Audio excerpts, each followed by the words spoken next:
Hi, everybody. How are we doing? Fixing chat right now. I keep forgetting. And I tried to fix it, but it didn't work. Shout out to it not working. Shh. I know you can hear any of that, but I could. Oh, I get to move Evermore back into the we're actually playing it area on my desktop. Oh, and I get to move Yakuza 0 away from that spot. Didn't click with me that we're not fucking playing that shit anymore. I I'm still mad at her. We're divorced at the moment. But as soon as I'm over the ending, um I'll probably be annoying and be like, time to play Pocket Circuit because I'm upset that we didn't finish it. I also ew. Who's fucking buying an Avatar game for $40? Not me, I'll tell you that. House Flipper 2? I didn't know they had a second one. Sorry. You know how they open Steam every time uh they hi, how are you? Monitor? Yes. The answer is yes. This is always scammy. I've been locking in for the titles. Mainly because I know nobody fucking reads those. So I can just, and they don't mean anything for like, the SEO or whatever. Like, if I type something, people aren't gonna find my stream because of my title. It's gonna be the game. Time for yes! Yes! I haven't made that joke in like 2 days, so true, Cat. Hi, Cat. How are you? Cat, cat, cat, cat, cat, cat, cat, cat. Happy you're here. Hope you're well.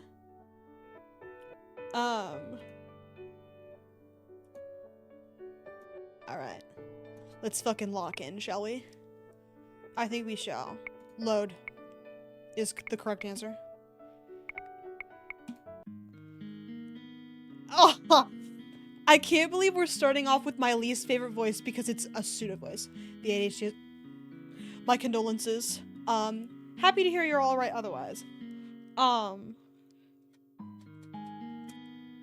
Hopefully you kill it tomorrow. Okay. A council made up entirely of witches, Delora looks thoughtful as she pulls a mug of hot chocolate toward her. Parfait is seated beside her. I'm pretty good. Kicking it. Playing Cinderella phenomenon Evermore, so really what could go wrong? I tried to draw... Oh, what the hell? I totally took 5 more steps. That's okay. I'm trying to draw my room in marker. It's taking me a really long time. But anyway.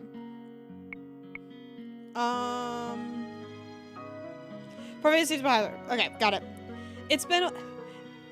Oh, what was hers? Forgot. Hold on. I haven't put my tablet away, so I'm gonna do that. I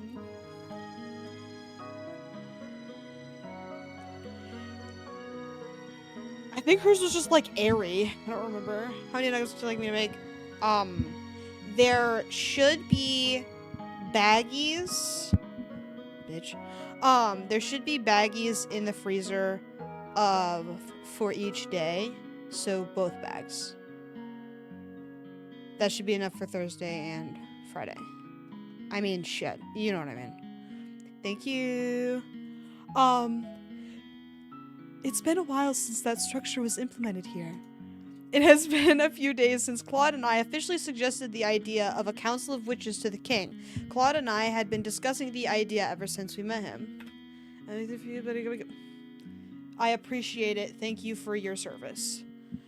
Today, after cementing the details of that idea, we came to discuss the proposal. So glad Parfait and Delora die soon.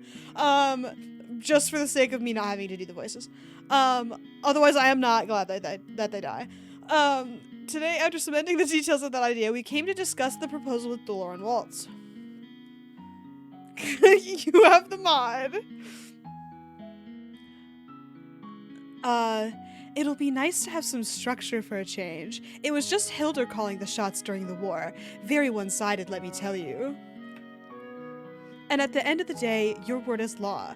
But who can object to special meetings? I'm sure the other witches will love the idea. All of us are very fond of sharing our opinions after all. I look pointedly at Delora. Some more than others. Delora crosses her arms and snorts. I could say the same about you, princess. So what inspired the idea? Claude, who had been standing idly by the bar, speaking with Anise and Waltz, turns to look at Parfait. Wagon and I see how biased the human councilor's opinions can be. It doesn't make any sense to rely solely on them. We thought a council of witches would be able to represent some of the more subdued voices in Angel. You came to a good conclusion, Prince Ling. What do you think, Waltz? Hi, Waltz! Hi, Waltz! That's my wife right there. Oh, still dying. I know, so good. And okay, on Tumblr, on Tumblr, there's like maybe 3 fans of the game because it's not that good of a game. But of the people I've seen fan art from, again, maybe 4 people, they tag the playable character because she has a name. It's Lucette. But the game lets you pick the name. So in my brain, she's Wagon by default. There's no... If I see the name Lucette, I'm like, who the fuck is that? So it's really hard for me to decipher some of these posts that are posting about Cinderella Phenomenon. Again, the 4 people. Yeah, Lucette, it's bad. Lucette Riella Breton. If you want to be like full and official about it. That is her given name. Her Christian name. But we have tainted it with Wagon instead, which is way fucking funnier and cooler and sexier and better. I think it suits her. Her mother should be jail for that one alone. I mean, her mother's name is Hildur, so I feel like the apple doesn't fall too far from the tree, you know what I'm saying? Anyway, Waltz, who had been busy helping Anise with the dishes, looks up and smiles. I mean, more representation for the witches in the government. It would mean more representation for the witches in the government, wouldn't it? I would never disagree with that. Either way, I would trust Wagon's opinion on anything. I don't know why you would. But Slay, go off. I'm glad in his shittier, forgot God is real in this game. Because they have the crosses, which implies the existence of Jesus Christ. Very weird, by the way.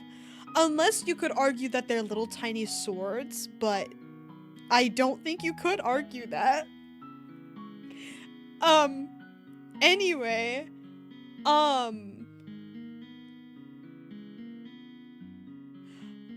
okay, in the next route, we need to keep, not to be like nitpicky or anything, but we need to keep an eye out for his necklace.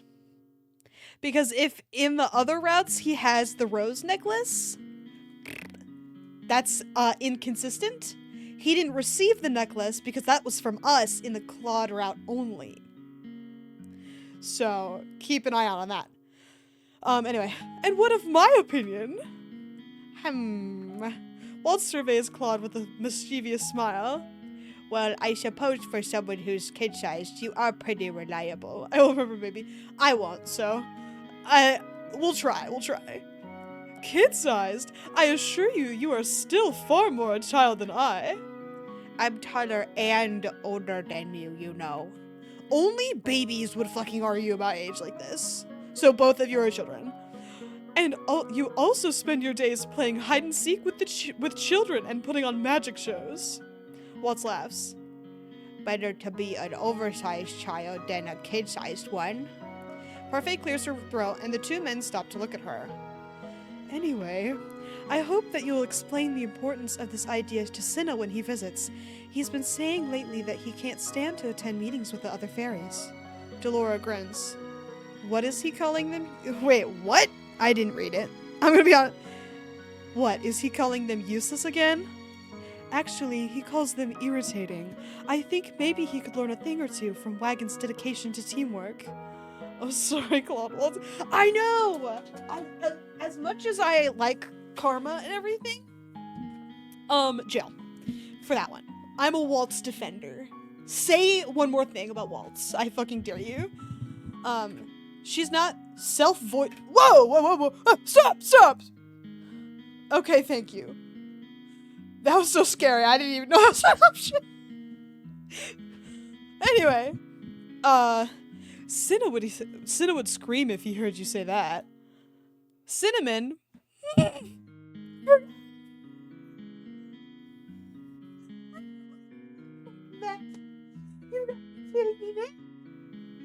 This game is so unserious. Maybe we got to see him in this route. I think his design was kind of fucking hysterical. God damn this game, man. Cinna was believable on its own. Cinnamon's illegal. I think, actually.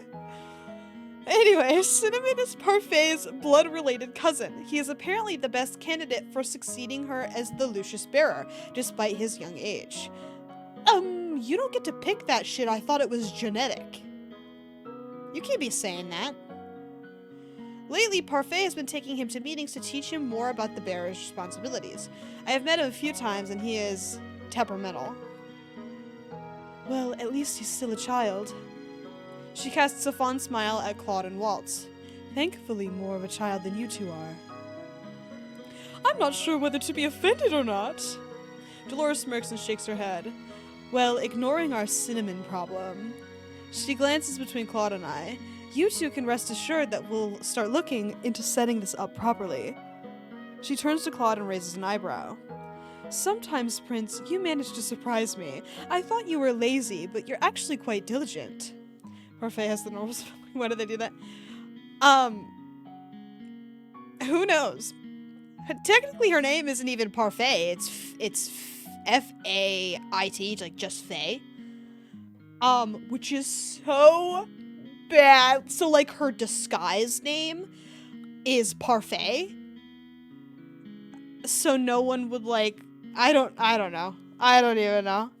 It's so bad. The names in this game are despicable. Don't think I forgot about Chevalier. Like, Claude and Karma sound like they don't sound similar, but at least they start with the same letter, so it's easy to flip-flop between Claude and Karma. No big deal, you know? I'm not super upset about Claude being his real name. I'm not happy about it because Karma is a cooler name, but Claude is acceptable. Chevalier is not. Chevalier is disgusting. One of the, hands down, the worst fucking names I have ever heard in my life. You're nasty for coming up with that. And of course, that was the character who, Chevalier. Yeah. Ew. His, like, in his whole arc was trying to figure out what his name was, and I was more disappointed about that name than the character who, you could tell me his name was actually Claude and Karma, and I'd fucking believe you. Because the names are so shitty in this game. I'd be like, yep, Claude makes sense. Sounds good. No questions here, man. I believe you. Oh, God. Read that. I definitely take offense to that. And I wonder, yeah, because it's so wildly wrong. The room erupts into laughter. Even Anise, who had been busy in her work, stops to beam at us. As our conversation is drawing to a close, I glance at the clock and notice the time. I recall that we are supposed to meet with Lance soon. We should probably be going now. Claude has important matters to attend to today. Do I? I don't seem to recall. He stops speaking when I glare at him. Perhaps you need to try a little harder to remember then. Claude only sighs when I grab his arm and pull him out the door of the march-in in the direction of the challenge venue. Challenge venue? You're fucking crazy. The two of us have barely made it a few steps into the main plaza when I turn to look at Claude, eyebrows raised. Is there a reason your footsteps are so heavy and slow? You don't really mean to annoy Lance even more, do you? Of course I do. Don't you purposefully try to get on your siblings' nerves sometimes? Oh, love, you're no fun. He inconvenienced me when he came to Angel so early, so it's only right that I get back at him by showing up to his challenge late. Shouldn't you be the bigger person and... Oh, Wagon, look! He abruptly taps my shoulder and points at a stand selling familiar cupcakes.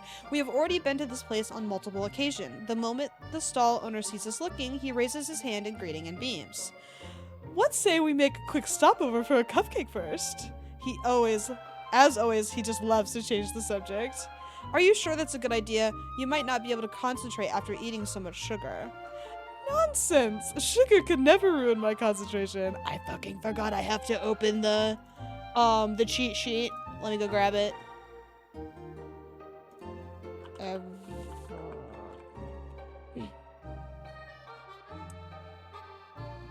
Okay. Oh my god, this is the second to last one. We're so close to being done, it's not even funny. Okay. You are a saint, Wagon! He takes my hand and begins to hum as we make our way to the dessert stand. Claude ends up selecting a delicately shaped rose cupcake. He asks me if I want one, but I decline the offer. As always, he spends more time than necessary on this. I'm beginning to wonder if we should have just ignored the stand altogether when I paused, distracted by Claude murmuring. Maybe he would like this one? Or this one? What are you doing? Looking for a cupcake for Lance, of course. It will be a peace offering and a consolation prize for when he loses. My brother has an insatiable sweet tooth, you see. Just like Claude, it seems. That's kind of nice. He's like, let's beat the shit out of him. And then give him a nice cupcake afterwards. I can respect that. Claude eventually selects a small cupcake topped with a gold red butterfly. He says it is on account of the cupcake's cherry flavor. Apparently that is Lance's favorite. We have both cupcakes carefully packed away before we make our way back to the palace. Much to my relief, Claude refuses to eat his own cupcake, if only because he does not have the knife and fork to use. Oh, ew!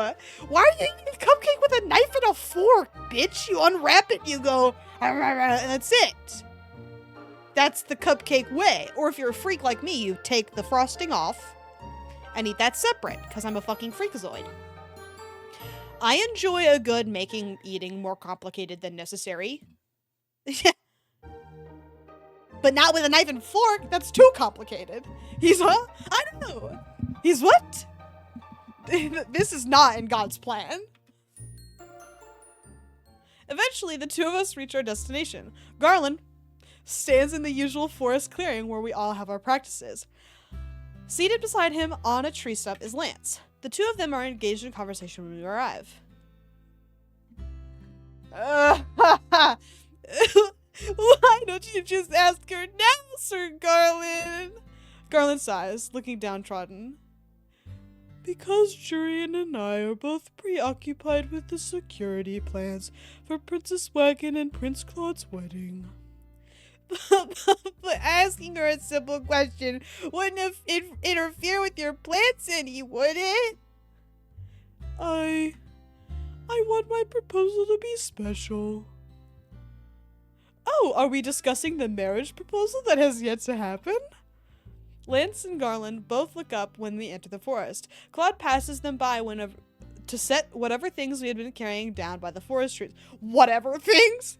Dude, writing is so funny. I've read a book recently about like showing not telling in writing, right?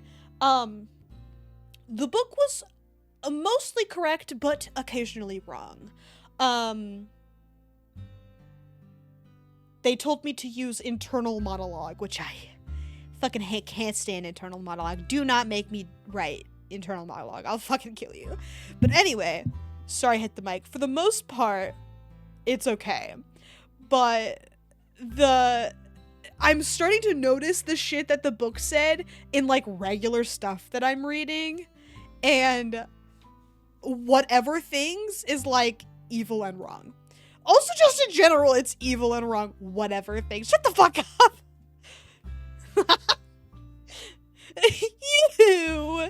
You're late. My apologies. Wagon and I were at the marching discussing an important proposal with the two witches. Now, he turns to regard Lance somberly. Are you prepared, Lance? Of course! Garland takes his place between both men, handing them their practice swords as he relays the rules of the match. This is fucking stupid. I settled myself on a nearby tree stump and absently moved to pick up the remaining practice sword. It has been a long time since I've used a practice sword, almost a whole year. I cannot help but recall my first practice sessions with Claude when I hold this sword in my hand. I am jolted from my reverie by the sound of clashing blades. I glance up just in time to see Claude effortlessly slide his sword past Lance's. He then dodges gracefully as Lance takes a quick stab at his side. It is not difficult for me to see the gap in skill. It becomes more and more apparent that Claude is not even trying, while Lance seems to be exerting too much effort with every motion. The longer that the match goes on without a single hit, the more certain I become that Claude is just toying with his brother. He has many chances to land a hit on Lance, but he never does. Much to my surprise, even Lance seems to realize this. I hope you're not holding back because you feel pity for me. His words are filled with contempt. Not that you could tell, he's crying. Claude's only response is a smug smile. Lance rushes Claude again, but the attempt is clumsy. He nearly stumbles past him and right into a tree. Claude takes a few steps back, still smiling.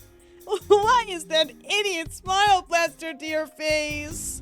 Oh my, yours seem out of sorts, Llama. Says the man who instigated his mess in the first place. Lance rushes at him again. This time, Claude holds out his sword to block him. The blades collide and both men grunt. But Claude moves his sword first, feigning it in a circle and then backstepping until he is behind his brother. He lands a hit on Lance's shoulder. 1. Lance turns on him so suddenly even Claude cannot step back in time. He hits Claude square in the chest, causing him to stumble back. The anger on Lance's face is palpable enough that it makes his cheeks flush. Much to my surprise, Claude just laughs. Typical Llama. The fight continues after that. This time, Claude does not falter when he gets an opening. He is able to tap Lance 2 more times on the shoulder without suffering any more hits from him. Garland calls out the end of the match. I kind of thought Claude would, let him win, but I guess not. End of the match, once Claude lands his last hit, but much to everyone's surprise, Lance does not relent. He comes at his brother again, and Claude is only able to hold his sword up in time because of the distance between them. What's this? The match is over, Lance. Or... what the hell? Oh, it's a piece of fuzz. I thought it was a fly. I was like, what the fuck's going on? Hold on. Okay. Would you like to do 3 more points? I assure you that I will win in the end regardless. This time, I'll do it without even trying. It will be less painful for you that way. Lance's face flushes a vivid, angry crimson. Stop doing that! So, younger brother coded. Claude grunts as he throws his brother's sword off him. He takes a step back but does not respond. Looking down on me and gloating! You wear that smug smile on your face now, but get angry at me when I'm struggling! To make matters worse, you refuse to help me, but still call me weak when I try to do things on my own! You are an insufferable, walking contradiction, brother! Before any of us can react, Lance is already charging at Claude again. Sword raised. I can't take it seriously when they're standing still. Maybe if this was animated in a really corny way, I think it'd be funny. Or serious, maybe. Not corny. Not corny. Maybe if it was animated in a normal way. it would still be corny. I don't think I could take it seriously now that I'm really thinking about it. Chicken check-in. How are things going? I've decided to make garlic parmesan. Ooh, congratulations on your garlic parmesan chicken. Pretty good. We're fighting Lance. We won pretty handily. But Lance is like being a crybaby, classically. And he's like, whoa, Claude, you're being mean to me. Which he is. Claude is being mean to him, but he's like whining about it. Fuck you, big crybaby. To be fair, it's a brotherly dispute. Both of them are kind of annoying and in the wrong. Except for Lance. Lance didn't really do anything. But I don't care about him at all, so he's in the wrong as a result. I move completely on instinct, holding out my hand to cast a spell just as Lance's sword cuts through the air. Lance's arms free- oh, we had to- Wagon is still here, so we had to remind the audience of that.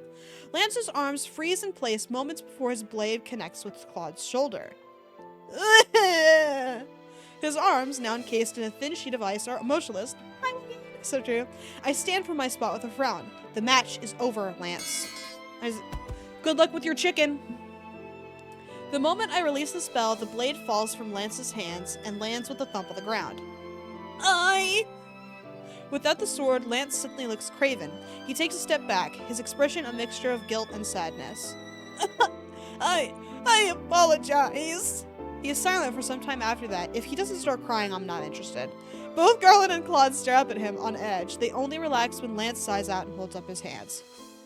I concede. You win, Claude. He turns on his heels and begins to walk away without another word. Claude and Garland both watch him go quietly, not saying anything until he's out of the area. What was that?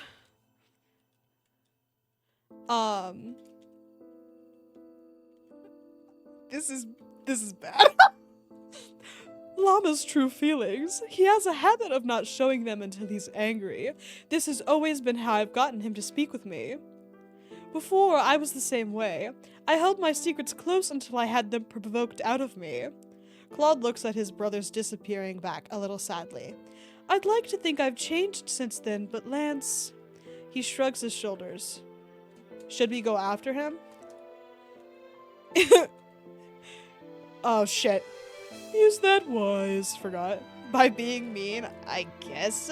Dude, huge man moment. This is such a guy moment, if you know what I'm saying. Like, he's like, to get him to communicate with me, we have to engage in combat.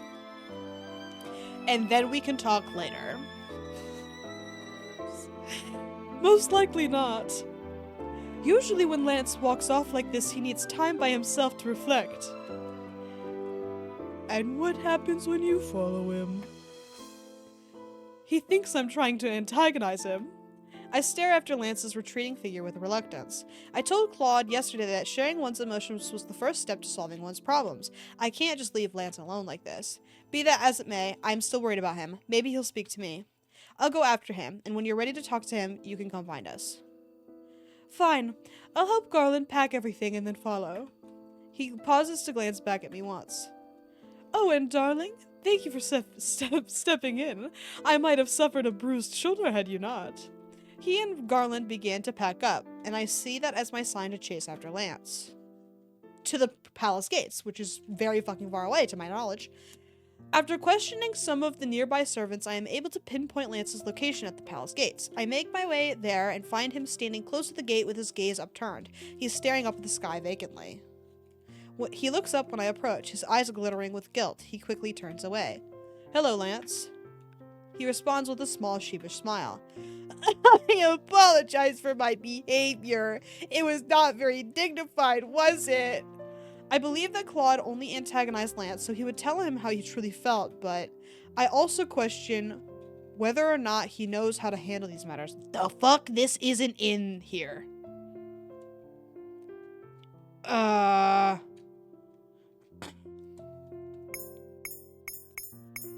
Shit. Cinderella phenomenon. Scold Lance. Save? A good plan. Well, no, I'll just look it up. Scold Lance or dismiss apology. Because I don't have the,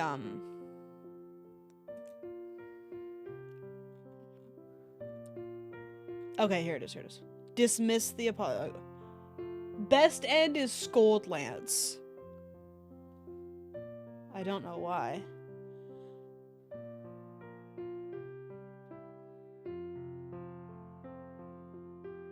Fuck it, Weeble.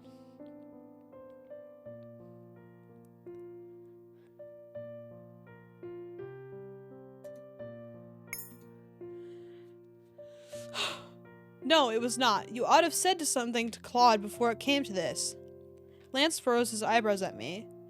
This has always been how Claude and I solve our problems. Well, it's wildly unhealthy and you're kind of goofy for it, so jot that down. By driving each other to the pinnacle of a fight? Lamount, yeah. So, it's just guy stuff. You wouldn't get it. He deflates with a soundless sigh. Not very sensible, is it? No, not at all. It seems to me it would be a lot easier to tell someone how you feel before letting it get to that point. Otherwise, your public aggression mars other people's opinions of you. You're a refreshingly honest princess.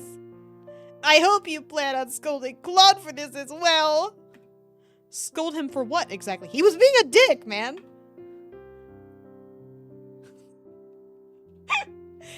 You can't ask his future wife to scold him if she doesn't want to. Like, so they're like, Claude is being a dick. He's like, I have to be mean to him to get him to talk to me. And Lance is also being annoying. This sucks. For being ungentlemanly and petty. Petty? Anyway, she hit the, that's nice. I think it would be helpful to have a better way to vent your aggression. That goes for Claude too.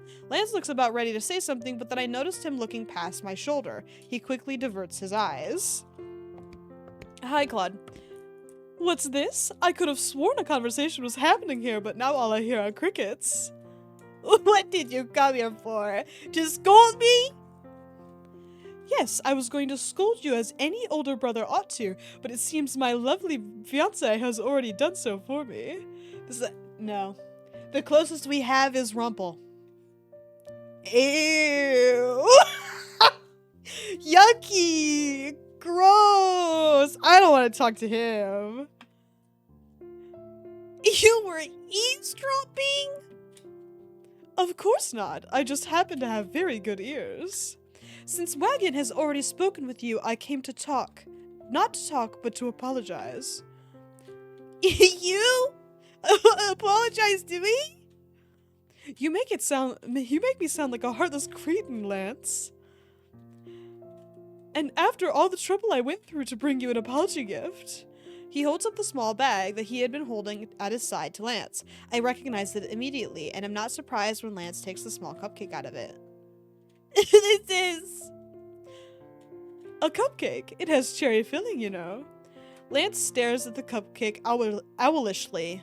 For a few moments, I think he might return it to the bag, but then he holds it up and takes a hefty bite out of it, smiling just in the middle of whatever.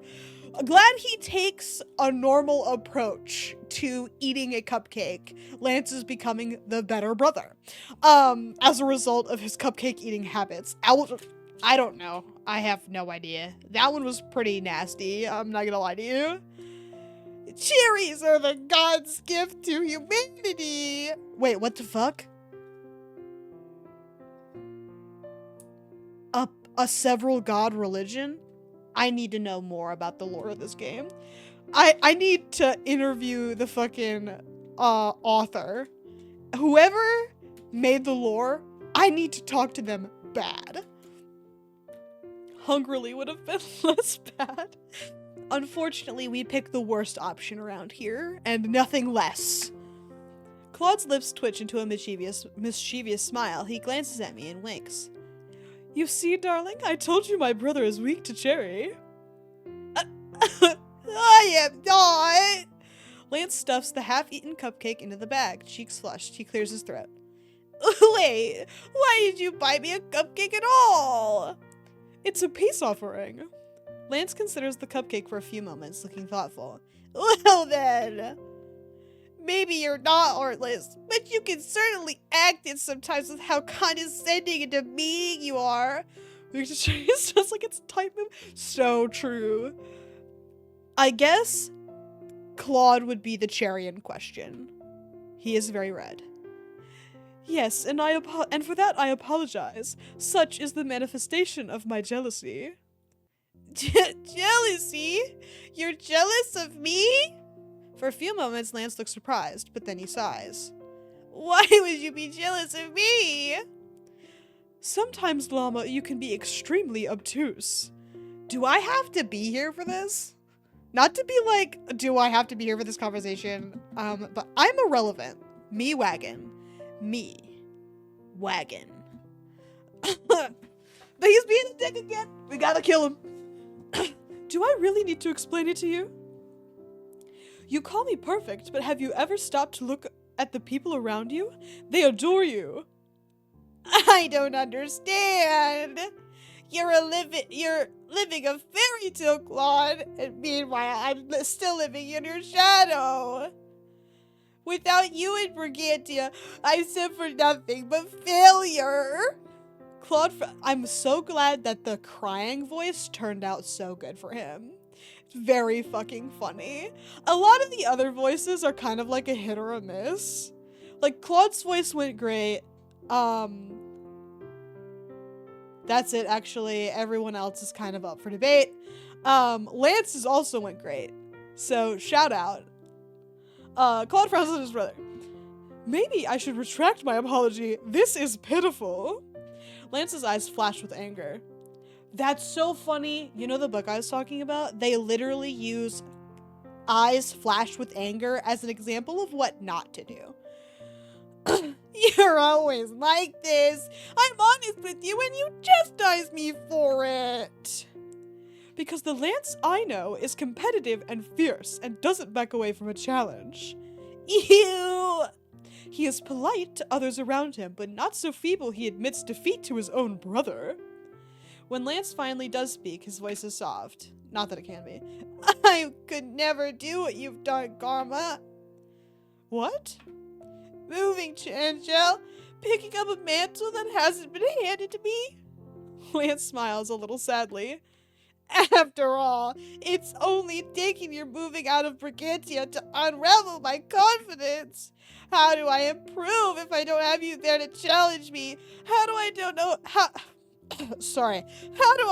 to act if I don't have you there to be my role model? So in the end, this whole situation is a result of Lance comparing himself to Claude and Claude comparing himself to Lance. Brother moment. What a foolish brother I have. What? You have the opportunity to stand toe-to-toe with me now. Before, when I had the Brigantian title, you always spoke about how incompetent a king I would be. You always said that you could do better. Now you have the chance to prove that to my fiancé and me.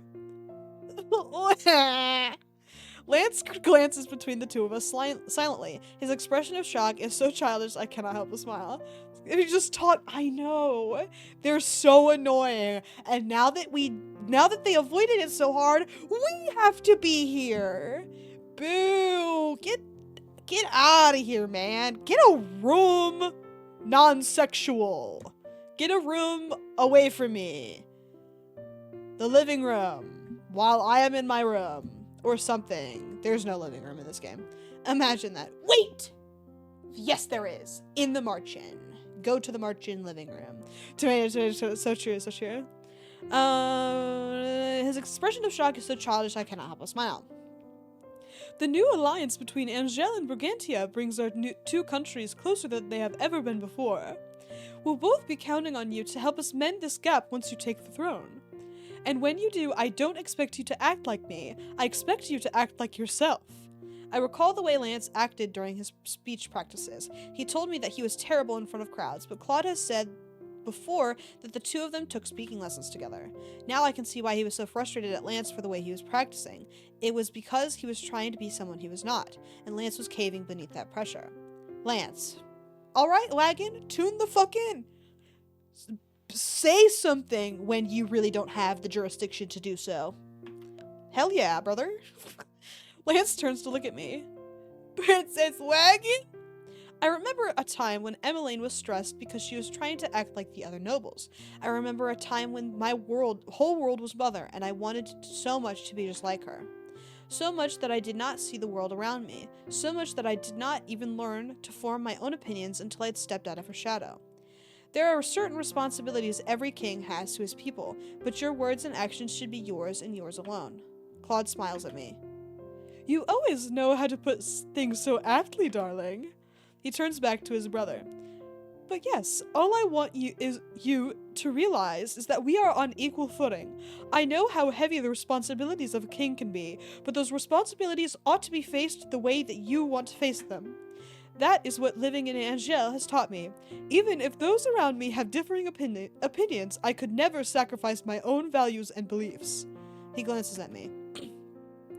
Though our lovely princess here has strong opinions, we work things out together.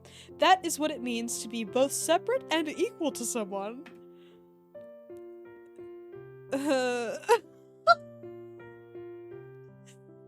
Why the fuck did he say it like that?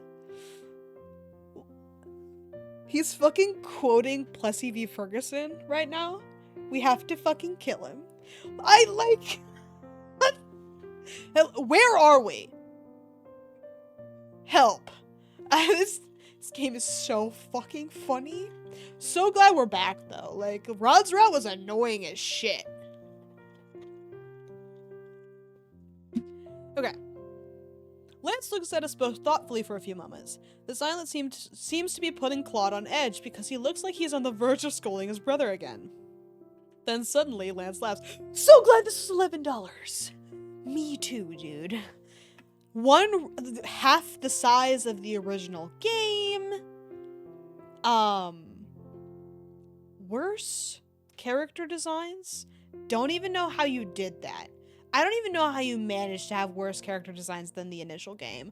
Rumpel is disgusting in the first game, and somehow, while he has a better color palette, he is worse to look at.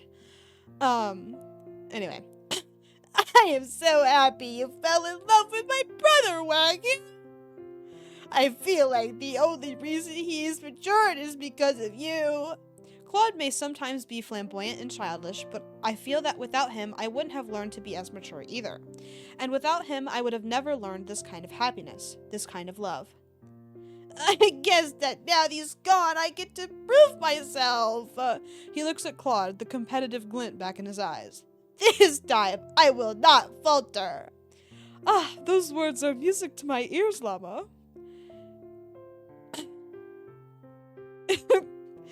Could you maybe not call me that? Llama isn't very sophisticated. No, it isn't, and that's why I enjoy using it so much. Don't worry, Lance. Claude still refers to himself as the Chameleon Prince, and that is definitely not sophisticated at all. Claude blushes when his brother laughs, and just like that, the tension between them evaporates. Alright, chapter 6, baby. Let's fucking get in there. Marriage. Oh, fuck, it's not even chapter 6. Okay. Got a little excited. The days pass in a blur. Though things should be less busy considering the circumstances, my schedule only gets tighter with the wedding so close. Claude and I have far too many rehearsals, and my family continues to ask for my opinions about the feast that will occur afterward. The days are more exhausting than they have been in weeks. It is the night before the wedding ceremony, and I finally have some time to myself, or at least so I think. Yet when I step in through the door, the room is not vacant. Claude sits at the piano, playing some soft, melancholy tune. At first, he does not seem to notice me, and I contemplate whether or not to surprise him. Yet before I can think to do anything, he suddenly stops playing to look at me. Ah, Wagon, my beautiful wife! Mikor. I love saying my beautiful wife. About anything. That lacks impact, doesn't it? I think I prefer my beautiful queen. So true! Say that shit. What do you think? Queen. The weight of that word is only made lighter when I consider the fact that Claude will be sitting right beside me, but even then, the thought is strange. It is hard to imagine myself ever sitting on my father's throne. I reach for the 2 plush toys on my bed, the Beauty and the Beast. Claude leans against the piano with a smile. For a few moments, a soft quiet descends. May I ask you a question, darling? I look up at him, curious. I nod my head. 2 years ago, when you came to me for advice on how to be good, do you remember what I first said to you? That was 2 years ago in the tavern, when I was still trying to understand what goodness meant. The first piece of advice that Claude gave me pertained to... Okay, beauty. Which is stupid. It's fucking dumb.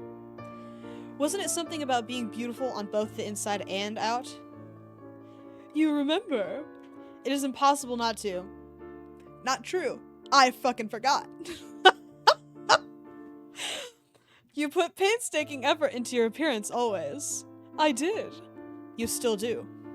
Claude grins. Of course, but that back then it was a beauty that was meant to hide the truth rather than express it. Miss Karma is my favorite disguise, you know. Girls. Become a woman right now! Fuck! Please! I need Miss Karma to come back so bad! You make it sound like you had more than one. Who's to say that I didn't? I did like sneaking out of the palace and avoiding my responsibilities. He pauses for a few moments, contemplating. Then softly he sighs. There was a time when I valued beauty above all other things, even when a witch decided to make my so-called beauty a curse. He points at the Beast plush that I have in my hands. I never liked the Beauty and the Beast fairy tale growing up. I always thought that the witch was being too cruel to the prince, dooming him to an empty life if he didn't learn a hard lesson. When a witch set a similar curse upon me, I despised her. I wanted to prove that I could break her spell without changing. I never realized how much I needed to change until... His eyes fall on me. Until you came along. Had I not met you, Wagon, I might have still been the same cursed man. Maybe I would have been a little wiser, but I would still be a spoiled crown prince of Brigantia. And now, he comes to sit beside me with a smile. The crown prince of Angel and future husband to the loveliest lady in the realm. The most beautiful on the inside and out. He takes the Beast plush from my hands and holds it up. So you see, just like the prince in the fairy tale, I only found my true calling when I met you, princess. Shut the fuck up. And I wanted to thank you for that. I lean my head on his shoulder with a smile. You don't need to thank me, Claude. Is that it? No heartwarming response, love? I laugh as I nuzzle my head into the crook of his neck. I'm saving that for my wedding vow tomorrow. You'll have to wait patiently until then. I suppose I don't have a choice in the matter, do I? He kisses the top of my head. A gentle silence falls over us, but it is comfortable and calming. I'm content to wrap my arms around Claude's waist and settle my head on his shoulder. Thank you, Claude. Chapter 6, right? God damn it! What the hell's supposed to happen in Chapter 6 if it's not the fucking wedding? Anyway, may it be granted that what is done before the gods, more fucking religious lore drop, cannot be undone by man. Before I could proclaim you joined by marriage, thou must seal this pact with a kiss. Boo! Stupid as shit. I know! You can't imply that Waltz is fucking Catholic or whatever and then do gods multiple? I'm obsessed. Like, what do you mean? More than one? I need, like, a lore book to, like, reference. I've heard these words so many times before, but here, in front of so many people, they seem to ring even louder. Still, I do not falter. The crown princess is always confident. I take a step forward. Can I fucking see it, or no? I take a step forward to clasp Claude's hands in mine, but before I can even place one foot in front of the other, he's already stepped so close our noses brush. It is all I can do to keep from gasping when he puts one hand on my back and tips me backward. Cinderella, Evermore, I know, what the fuck? Hello? Also, this is ugly. Boo! I don't get to see her dress. Also, he's ugly. Why is he wearing blue? You're nasty. You're sick. You're disgusting. I'm gonna kill myself. Claude smiles at me mischievously. He is so close I can feel his breath on my cheeks. A ripple of sound runs through the crowd, and I cannot tell whether it is laughter or chattering. This wasn't in the rehearsal. I whisper the words into his ear, my cheeks flushed. The rehearsal was very boring. I think I have the leisure of breaking some rules. I did not have it in me to protest. Claude always has a way of assuaging my worries. He is himself no matter the circumstance. His confidence might sometimes be overbearing, but it is also inspiring. I'm only so bold because I have such a confident queen.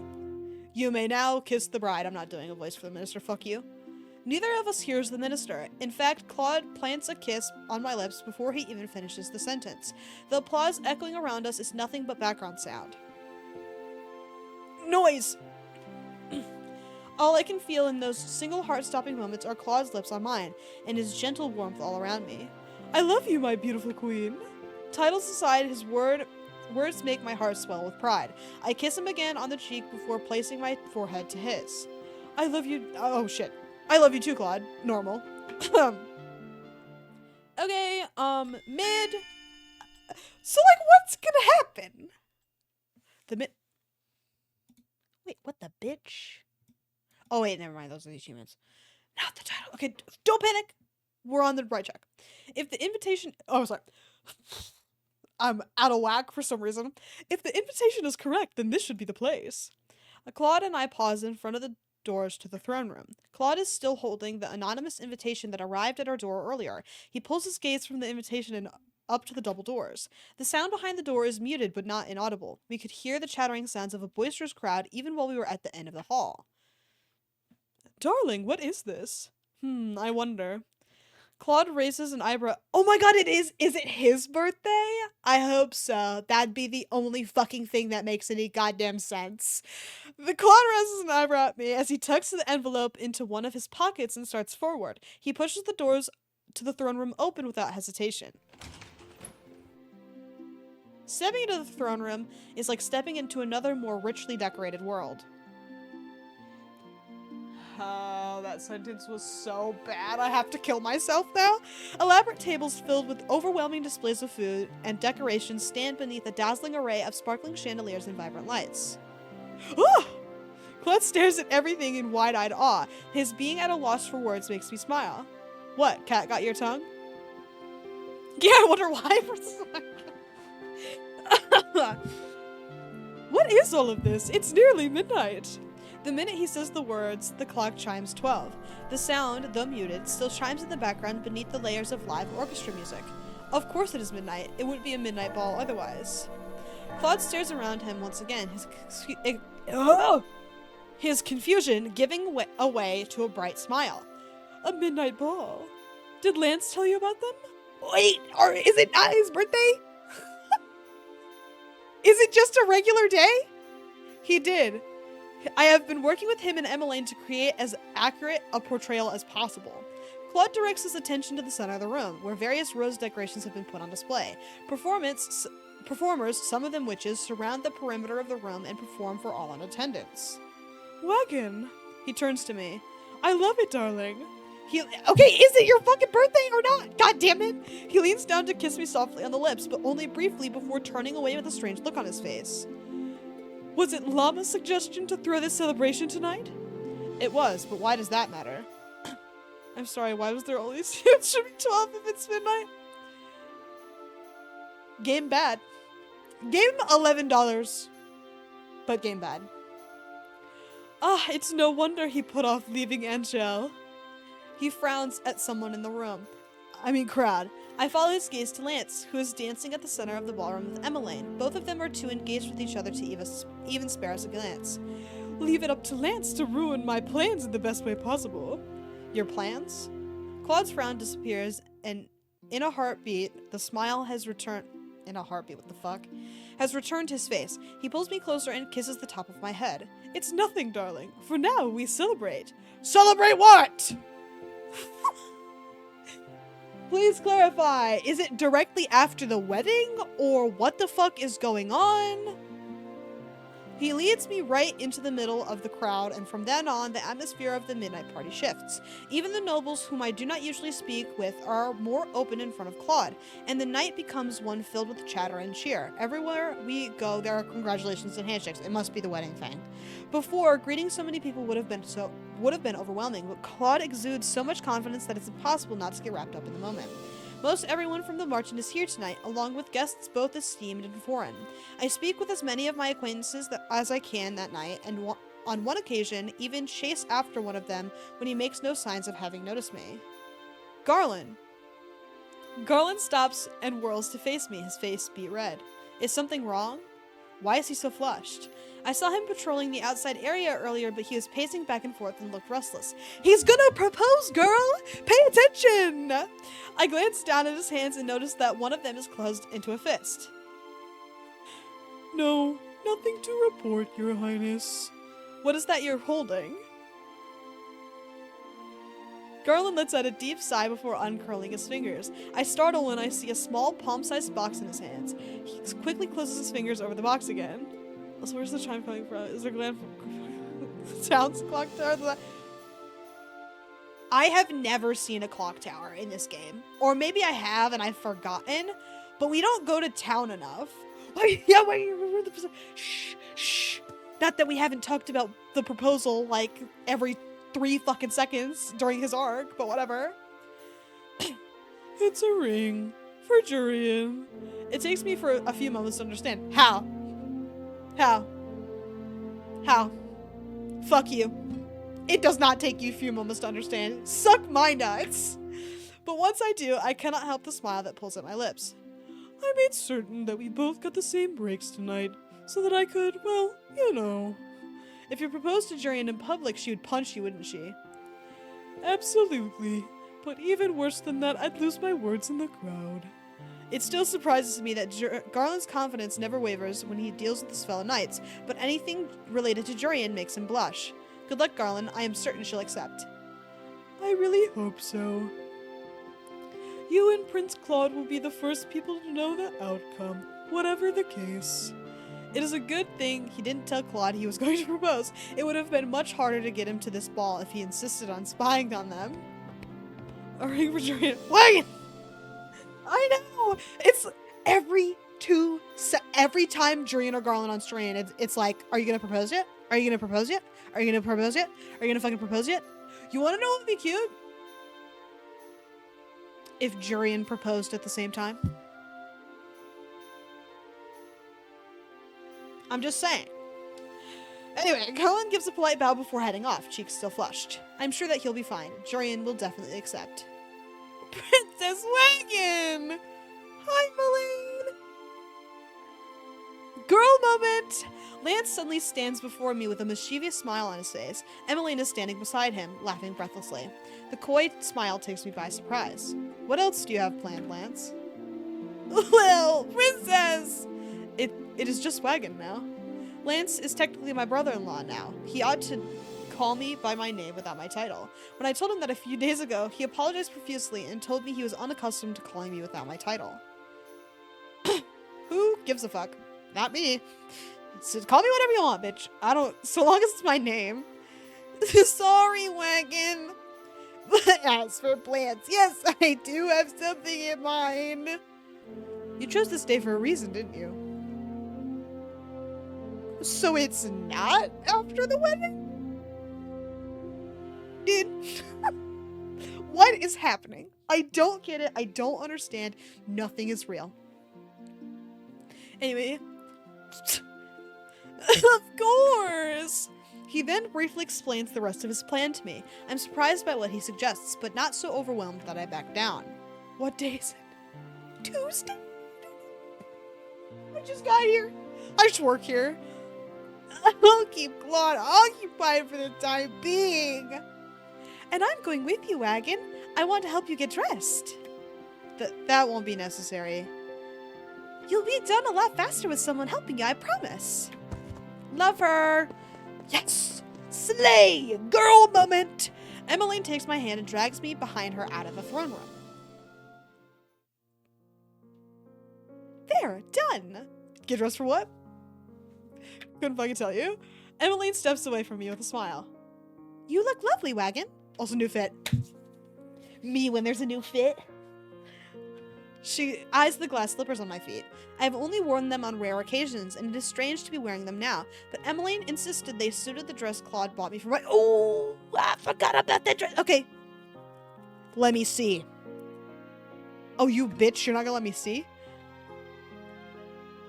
I still do not see why I had to come back and change. Couldn't I have just come into the ball with this dress in the first place?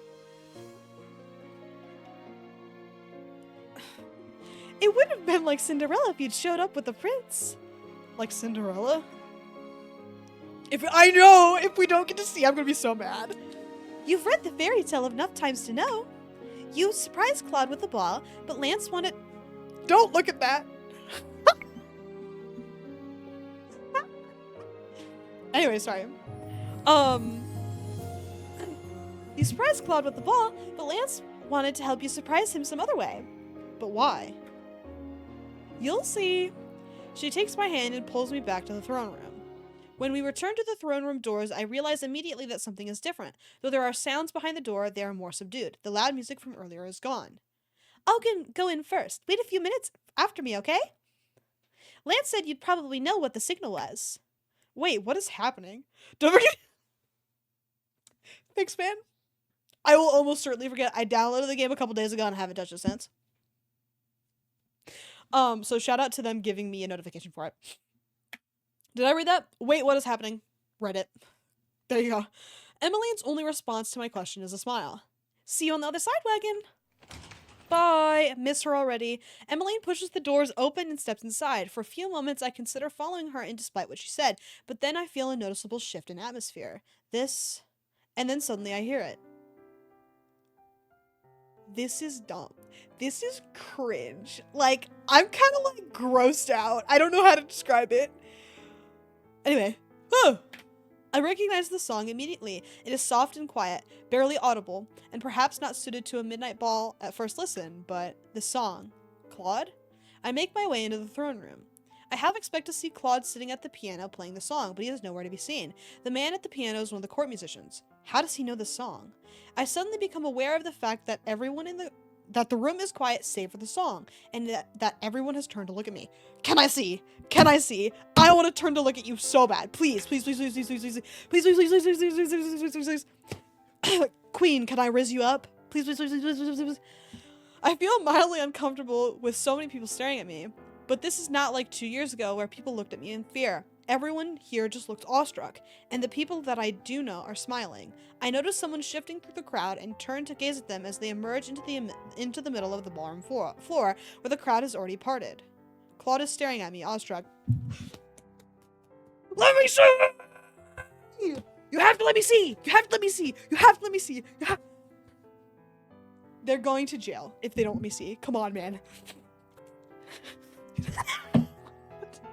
In that moment, I forget about everyone else there and smile only at him. It was worth putting this on just to see that look on his face. Claude startles, then smiles back at me just as brightly. He holds out his hand and I begin to walk toward him. May I have this dance, Cinderella? Cinderella? I have no idea who you are referring to. I slide my hand into his with a grin. Oh, boo! I can barely see it! And now the text is blocking it! Fuck you! He settles his other hand on the small of my back and pulls me closer. You're right, it is— oh, sorry, shit. My bad. I got so mad that I fucking forgot to— I know! Boo! Boo! Anyway, you're right. It's wrong of me to compare you to Cinderella. After all, she couldn't hold a candle to you. Oh, I thought you were fond of calling me Ice Princess, and now here you are using fire metaphors again. I'm spontaneous, remember? I'll say whatever comes to my mind. He begins the dance first, and I fall into step immediately beside him. We have danced together so many times that we do not even have to think about each other's movements. They had one job, and they fucked it up. And they fucked it up bad. It isn't long before the area around us is crowded with other couples twirling and spinning beneath the same lights. Is this all spontaneous then? Did you learn this song from one of the musicians? No, I taught the song to him. This night was supposed to go very differently before Lance meddled, you know. I was going to have someone play this song in your room, and I was going to dance with you on the balcony. And then after that, I would serenade you into the night. He glances down at my dress and at my shoes. Instead, it seems that Lance somehow managed to orchestrate my plan out here. I told him about it before, and now it's turned out that he's used the information against me. So rather than you surprising me, it is I who surprised you. Kinda. You were still surprised. Everyone's surprised. It's kinda weird. You think Llama's so nice, but then he goes and does things like this just to ruin my plans. Though I do have to admit that he made this a lot more spectacular than I anticipated. What do you think of the song? He draws me closer to him after an underarm twirl. For a few moments, I remain pressed against his chest, smiling. I love it. Where did you learn it? Learn it? I composed it for you, darling. Another, like, random-ass Claude skill lore drop? He couldn't play piano in the first game. It was completely irrelevant. Like, he didn't mention being able to play the piano at fucking all. And now in the second game, he can compose full pieces?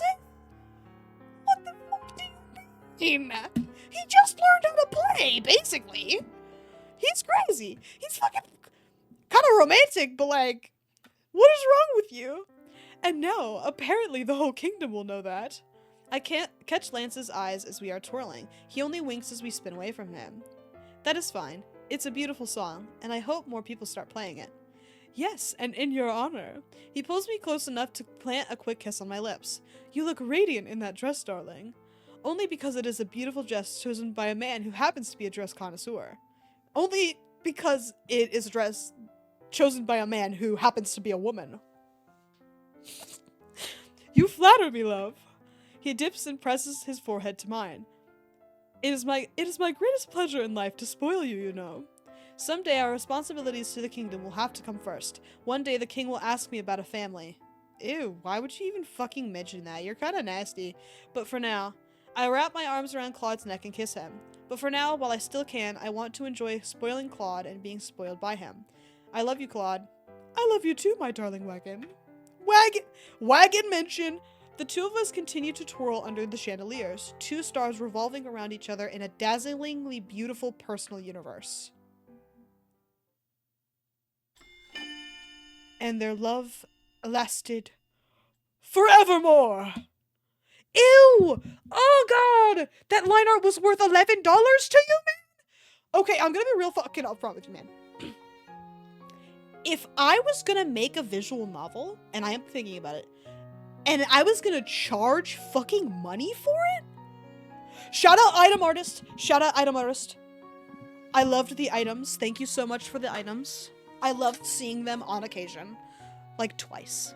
I loved the 2 items I got to see. But what the fuck was I saying? I forgot. I don't need to see all this shit. Okay, we have to. We are required by law to watch the whole thing. Apparently. Background artist did a slay. Bad liner. Sick to my stomach. But I'm back on track now. Her appearing. If I were going to charge any amount of money, it could be $1, it could be 20, it could be 60. I don't give a shit how much fucking money it is, right? It would not be bad. It would be good. It would be good line art. Ew. Ew. Get off the screen! Please! Let me go! Okay. I just don't. Ah! Claude and Wagon jump scare. Ugh. And the resolution is really bad. Shout out Rumpel. Is it safe to look back? It is. You are in fact safe. There should only be the pictures that we saw tonight at this point. Original concept. Well, they need to go to jail. No, I'm just kidding. Whoever picked the fonts needs to go to fucking jail, man. I'm pissed. I hate the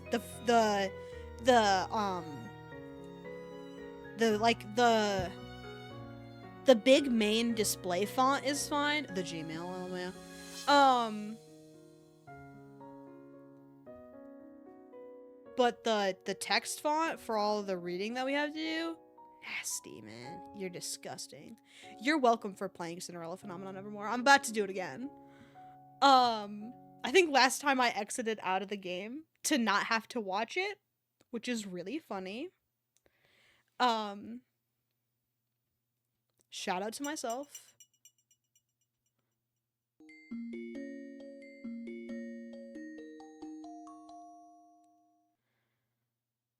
I cannot read that as Dice Suki. It's gonna be Ice Suki forever. But look at the resolution on this. Are you fucking for real? $11 for this shit? You're nasty. You're disgusting. I'm sickened. Scrolled away the first time to miss that pic. They put it back anyway. So sorry, Kat. I had no idea that we would be fucking required to watch the whole damn thing. Pixels. Ugh. I'm just $11. Like, you gotta be kidding me, man. Anyway, I've had to run an ad for like 15 minutes, so I'm gonna go do that really quick. And then after I come back, we get to start Rumpel as anticipated. It did take a lot longer to get through Claude's last chunk than I thought it would, so possibly a blessing in disguise for me. Oh my god, Kat, why didn't you go?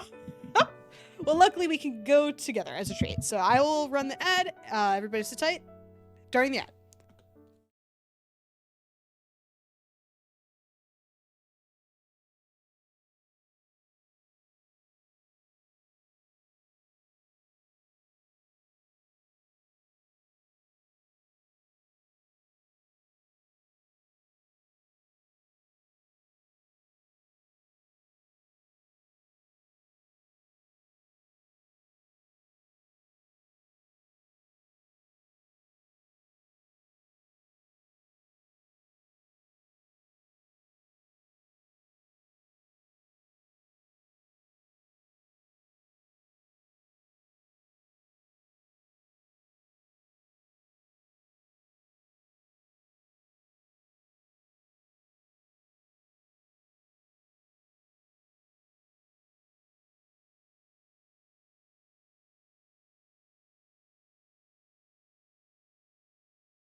Okay, we are so back.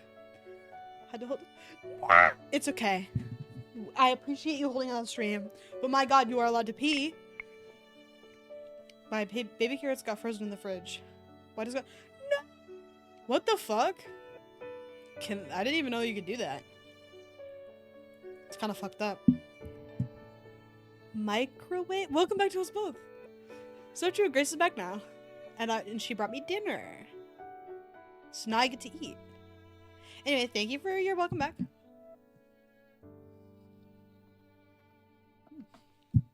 Okay.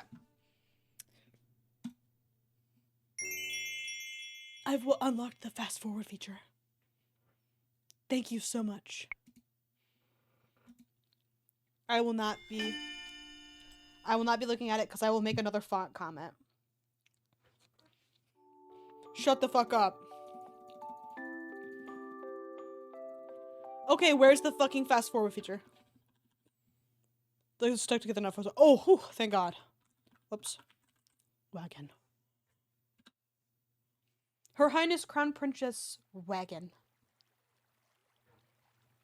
Alright. God, it's so awkwardly quiet in here. Ew! He gives me the ick, dude. Oh shit, my apples were in the same drawer. Oh no! Hopefully, you can save them. Wagon. A voice reaches out to me from the depths of my mind, soft and gentle. Though I have not heard it in years, I recognize it immediately. Mother? Hey, Elder! Hey, Queen! Oh shit. I don't remember her voice.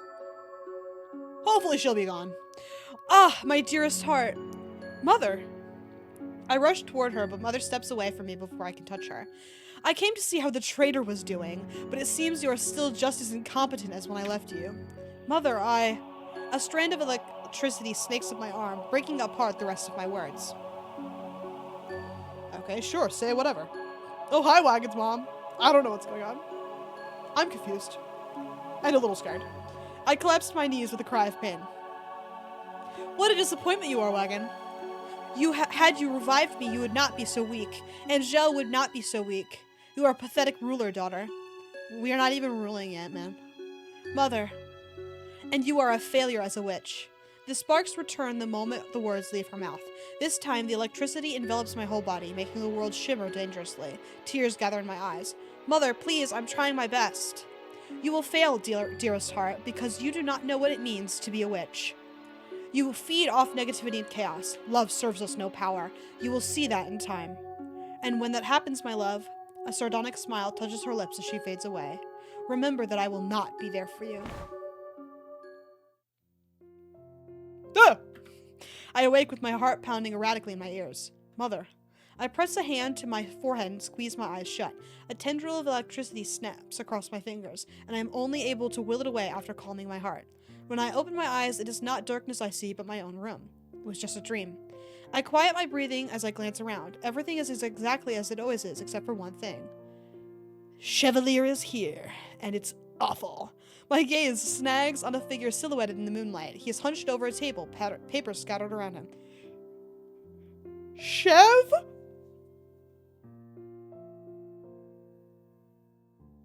This is the worst possible development regarding his name. Chef. Oh my god. Chef! You can't be serious. Oh my god. I stand and make my way over to him. He looks 2 years old here, which is really ironic considering in every other in the initial game, he looked 4 billion in comparison to Wagon. Hey! Chevalier has fallen asleep on my table with an arm folded beneath his head. At least this time he remembered to take off his glasses. The last time Chevalier fell asleep writing letters, he crushed his glasses. I notice he's been drifting off more frequently at this desk ever since he moved into the palace. It's only been a few weeks since he accepted my father's invitation to become the palace's official official physician, but he is already so stressed. I reach out to touch his shoulder, but then pause. As much as I would like to have him come to bed, he might not be able to fall back asleep once I wake him. That earring is really working. It's certainly a circle that they erased a little bit. They didn't even adjust the angle at all. They didn't get the transform tool out. They're like, can't be asked. I suppress a laugh. Chevalier, shit. A choice already? Fuck. Okay, here it is. Oh, he's nasty. Ooh, he's disgusting. We have to kill him. Let him sleep is such a dumbass thing to do. Your back's gonna be mad fucked. Cinnamon in chapter 1. Spoilers to myself. Okay, it is let him sleep. Stupid as shit, but whatever. I know Chevalier. He has a tendency to worry. If I wake him, he will be unable to fall asleep again. Why does it want to? I know, it looks like it's gonna tear off or something. It's kind of freaking me out. And it also implies that he has another piercing. I can't help but, like, forget what he looked like initially. Hold on. Rumpel, because I'm not doing that mentally ill shit. Rumpel, Cinderella, phenomenon.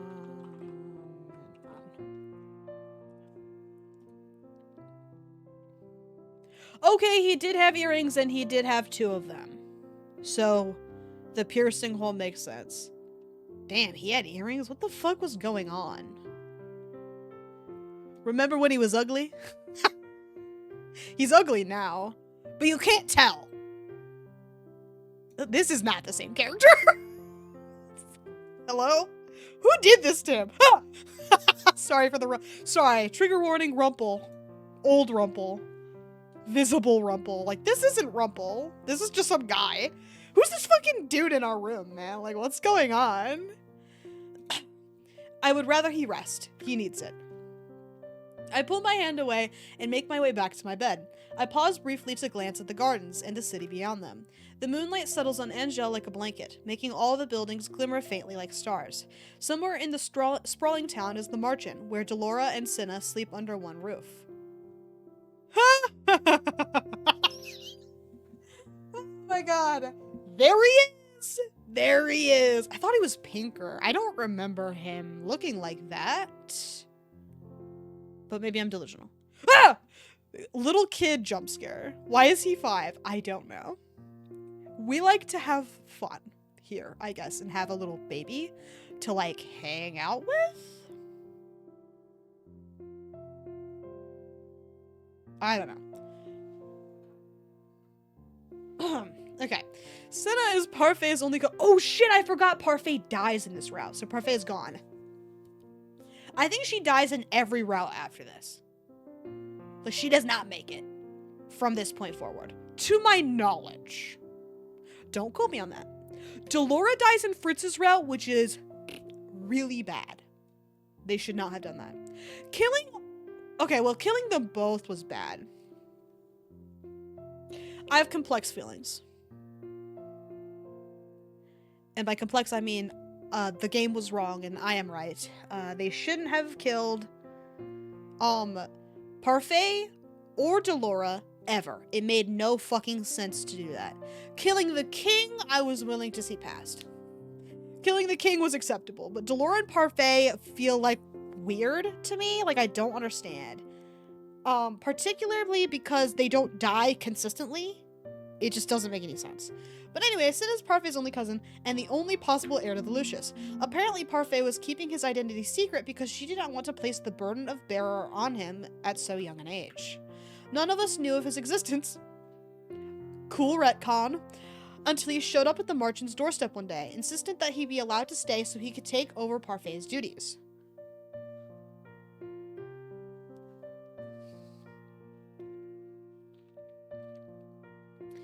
Ever since Cinna moved to Angel, I've been having more nightmares of Mother. I wonder if this has anything to do with the imbalance between the Tenebrarum and the Lucius.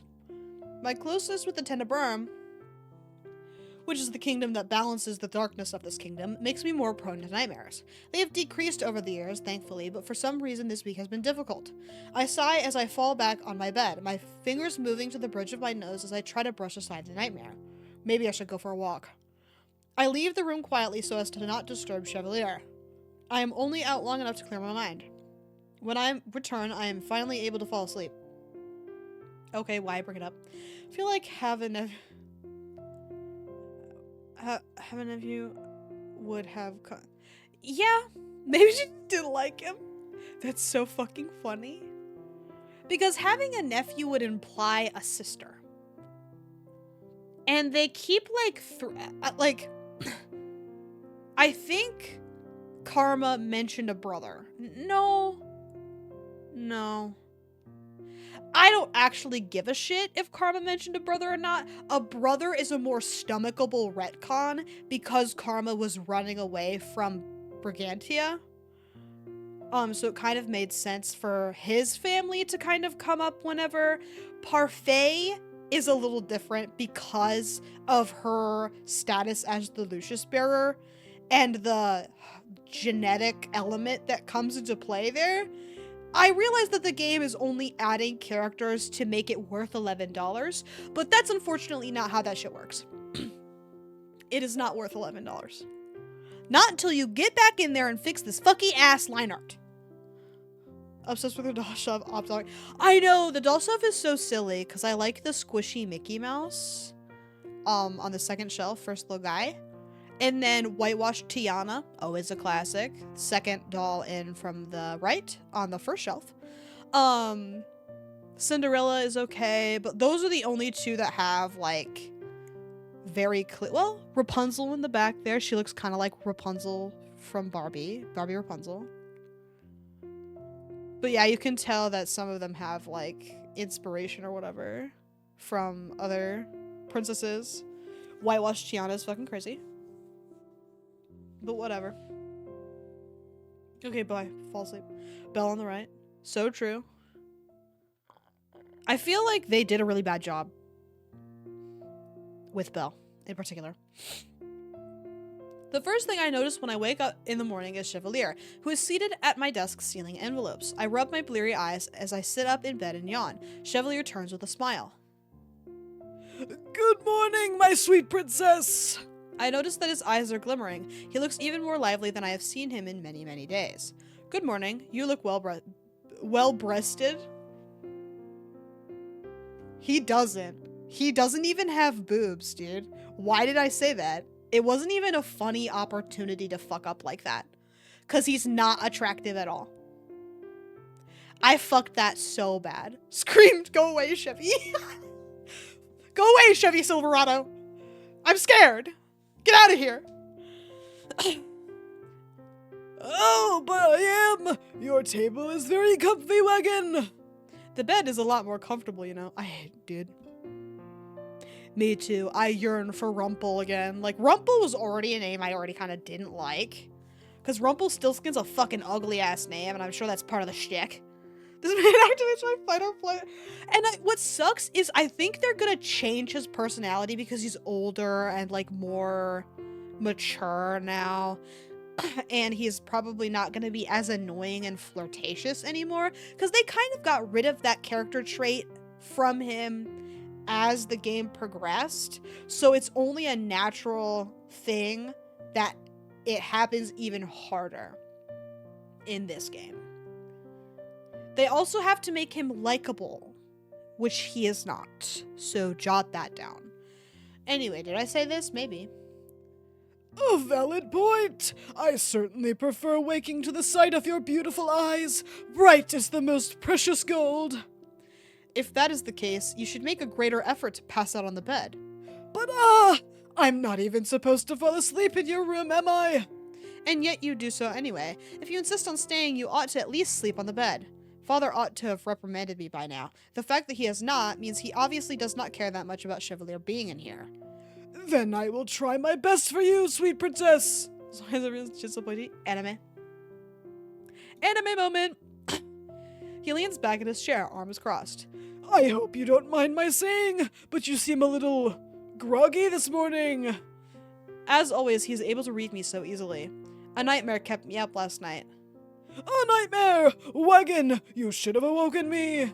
It was just a nightmare, Chev. Ugh, I did not want to disturb you for such a small thing.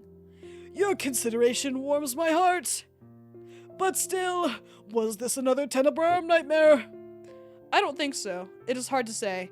It seemed more vivid than the usual nightmares. Chev slipped on the desk and said, I know. Like, you were so tired, my ass is not waking you up. I would have, because I'm like, dude, you are going to get the worst back pain ever of all time. So get your ass up and into bed.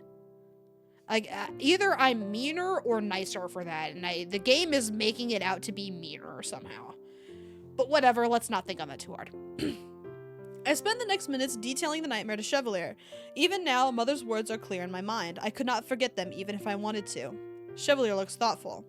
The dreams you remember are usually the ones fueled by the Tenebrum.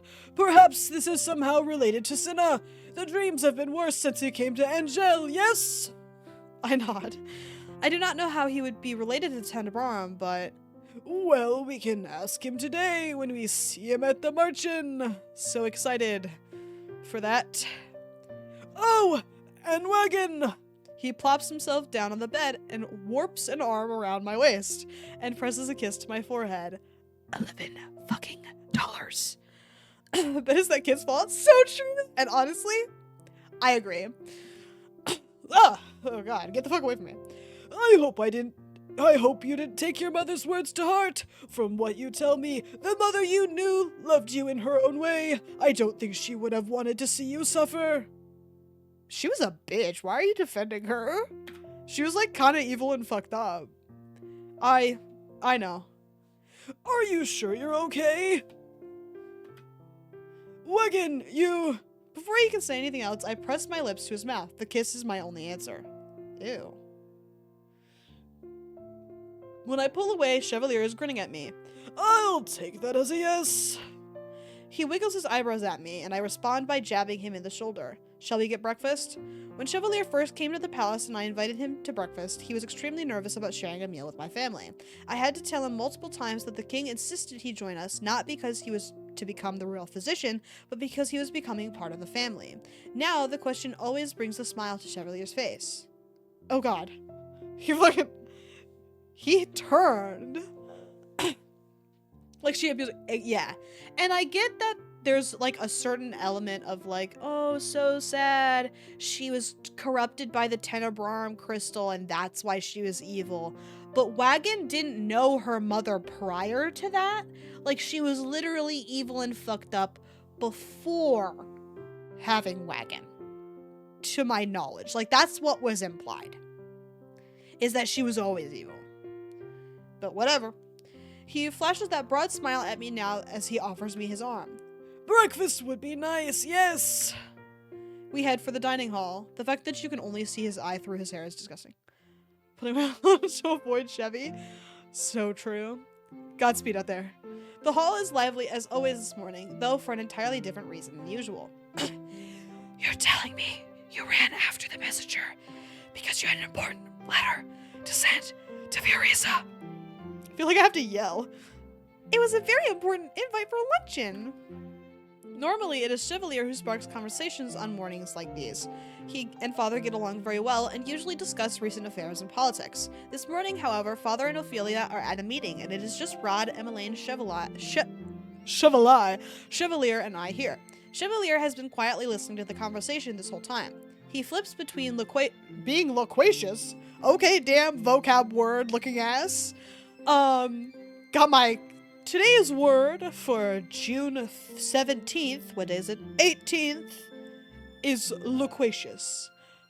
Couldn't give you the definition if I fucking tried.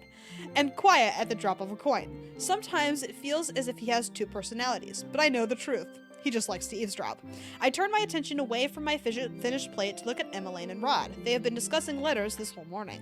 Emmeline usually sends letters to Fiorisa and Anise. Chevalier You don't know Anise. What the fuck are you on about? Chevalier, unsurprisingly, is the one that brought Emmeline and... Okay, sorry, I didn't let you get to the next sentence. Chevalier, unsurprisingly, is the one that brought Emmeline and Anise together. Rod sends the majority of his letters to Brigantia. He has been considering going there to study foreign dance as a part of some exchange program. Claude and his younger brother Lance were the ones to suggest the idea when they last visited Angel. Claude was particularly interested, saying that because Angel hosted Brigantian royalty so often, they would be honored to host us as well.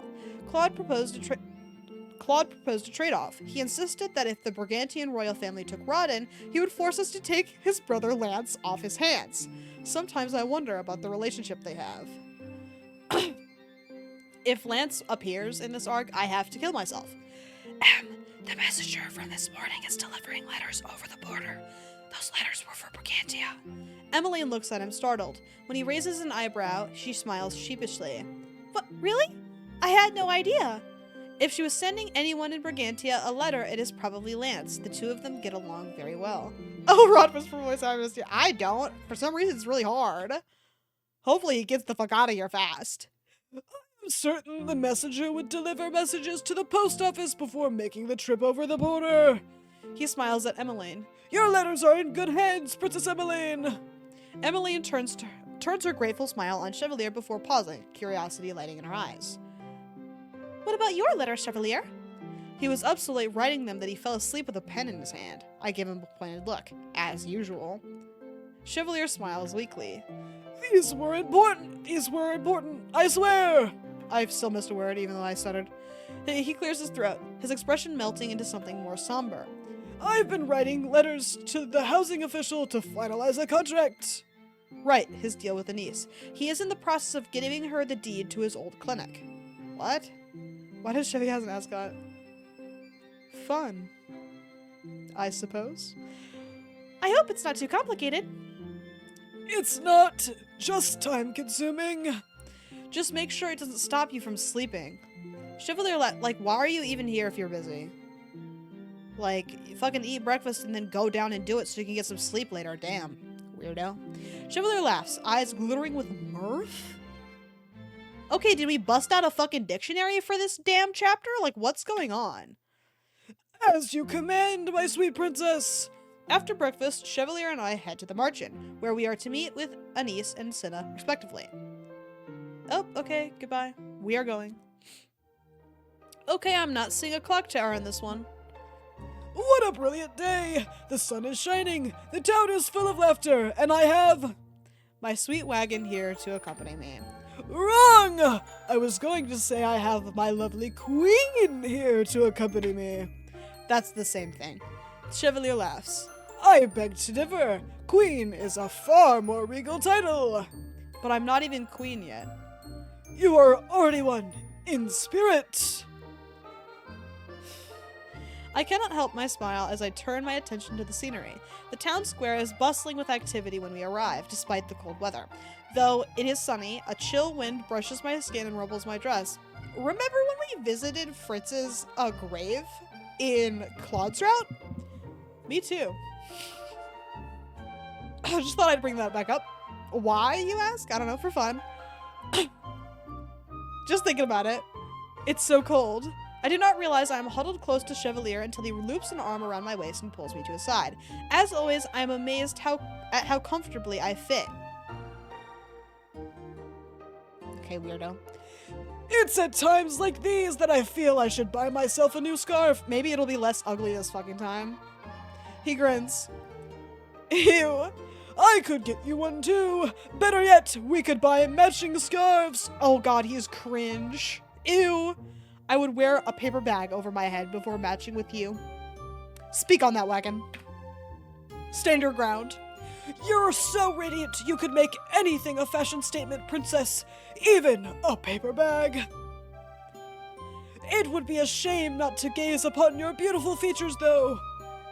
His voice fades as he spots a nearby stall. Why are his glasses over his hair? I don't know, man. Anime? I guess. That's the only explanation I have.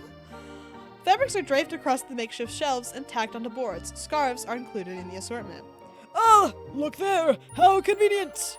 The last time I arrived early at the Marchen for a meeting with Cinna, he was not there. He was partaking in one of his silly hobbies. He's a fucking kid, brother. Yeah, he's participating in his silly hobbies. Dumbass. He's 12 years old. Silly hobby. Fuck you! I don't know why that makes me so mad. I suppose it would not hurt to keep him waiting. We can spare a few minutes. Onwards, then! We have just arrived at the stall when I pause, noticing two ladies standing not too far away. I can tell by the looks they throw in our direction that they are speaking about us. Like, now they're under their hair, but when his glasses were shining, they were over his hair? Oh my god, that's so funny. I hate it here. Game not worth $11. Someone do something. I move closer to the edge of the stall while Chevalier holds up a few scarves. He and the stall owner do not even notice me. Don't understand what she could have seen in him. Might be too far back to clip. No, Beg, I'm sure we'll see it again. Aye, unless she took pity on him. The Ice Princess taking pity on some poor doctor? The two women giggle. Not only is he much older than her, but he's not even handsome, is he? These women are onto something. They're cooking. Most respectable characters in the fucking entire game. And not very competent last... Us! So true. But not very competent last I heard. If I were him, I'd be ashamed to be seen as the princess's consort. Wagon! I startle when Chevalier puts a hand on my shoulder. Is something wrong? His eyes flicker briefly to the woman. He is smiling, but it is a half-hearted smile. He squeezes my shoulder. Don't worry about them, Wagon. I can still hear the ladies tearing behind me. They are being extraordinarily rude. Hold, please. Leave them be. Because they're right! And they should say it. But Chev is right. They are a waste of my time. I turn towards Chevalier, who looks relieved. He immediately changes the subject, picking up a fuchsia pink scarf and holding it up for me to see. Yes! Let's go! What do you think of this one? For you? It looks like something Claude would wear. Let's go! No. For you, my lovely princess. He raises the scarf higher, glasses glinting. You're always in blue, but I think pink would really bring out the color of your eyes. That's pretty cute. It's like wildly... Oh my god. I mean... It's still slightly underneath his hair. But because they do the see-through anime thing, it's worse here than it is in the other one. It's pretty nasty. Also, the angle of the glasses is really bad. They should be shifted a little bit more. The game is just nasty. Anyway. But I think pink would really bring out the color of your eyes. Pink is more Emmeline's color. Oh, I think it would look nice on you. It's ugly. Chevalier laughs. As always, your honesty is a treasure. You show me things like that just because you enjoy it when I insult them, don't you? Of course! Your scowl is radiant. You know, I respect that. I'm a hater at heart. If somebody gave me things, if somebody hand-fed me things to hate on because they liked it when I hated on things, we would have to get married. I think it's the one good thing he's done so far. A little bit, just a little. I roll my eyes as Chevalier turns back to the stall. We ought to head to the margin now. We can always return later. Chevalier nods his assent before falling after me. Bet my bottom dollar Cinder's gonna be pissed off that we're late. We have arrived! Chevalier strolls into the margin with his usual enthusiasm. Good morning, Lady Delora. Waltz the Big. Delora and Waltz, who were in the middle of a conversation, turned to face us. Well, look what the cat dragged in. Waltz sighs. Good morning, you two. Chevalier has called him Waltz the Big so many times he no longer bothers reacting to it.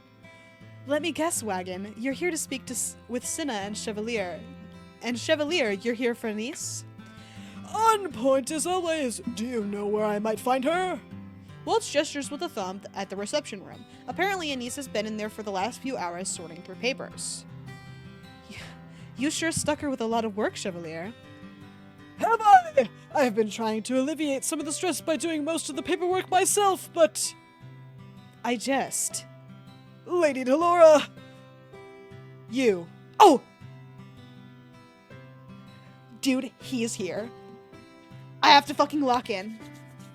A voice comes from the reception room doorway. The voice belongs to an irritated boy I have met only a handful of times since he arrived in Angel. Cinna, Parfait's cousin, the newly dubbed Lucius Bearer. And so it starts. Could you be, like, any louder, old man? Chevalier is completely unfazed. He grins, boy jump scare! He grins brightly as Cinna enters the room. What an honor it is to see you again, tiny lord! No rebuttals today, Cinnamon! You are, like, unbearable! So you are in the mood for banter? I'm more in the mood to smash a plate over your head. Such violence! Chevalier turns to look at me with a glimmering smile. What say you, Wagon? What? Don't you have anything to contribute to the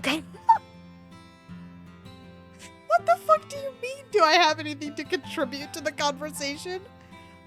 That's such a funny ass way to get Wagon back into the fray of things.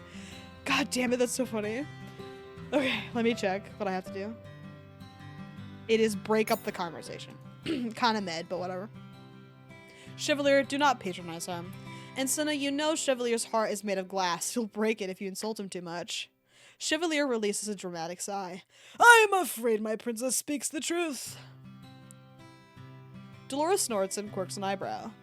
Does she now? You two really have a strange relationship, don't you? Strange!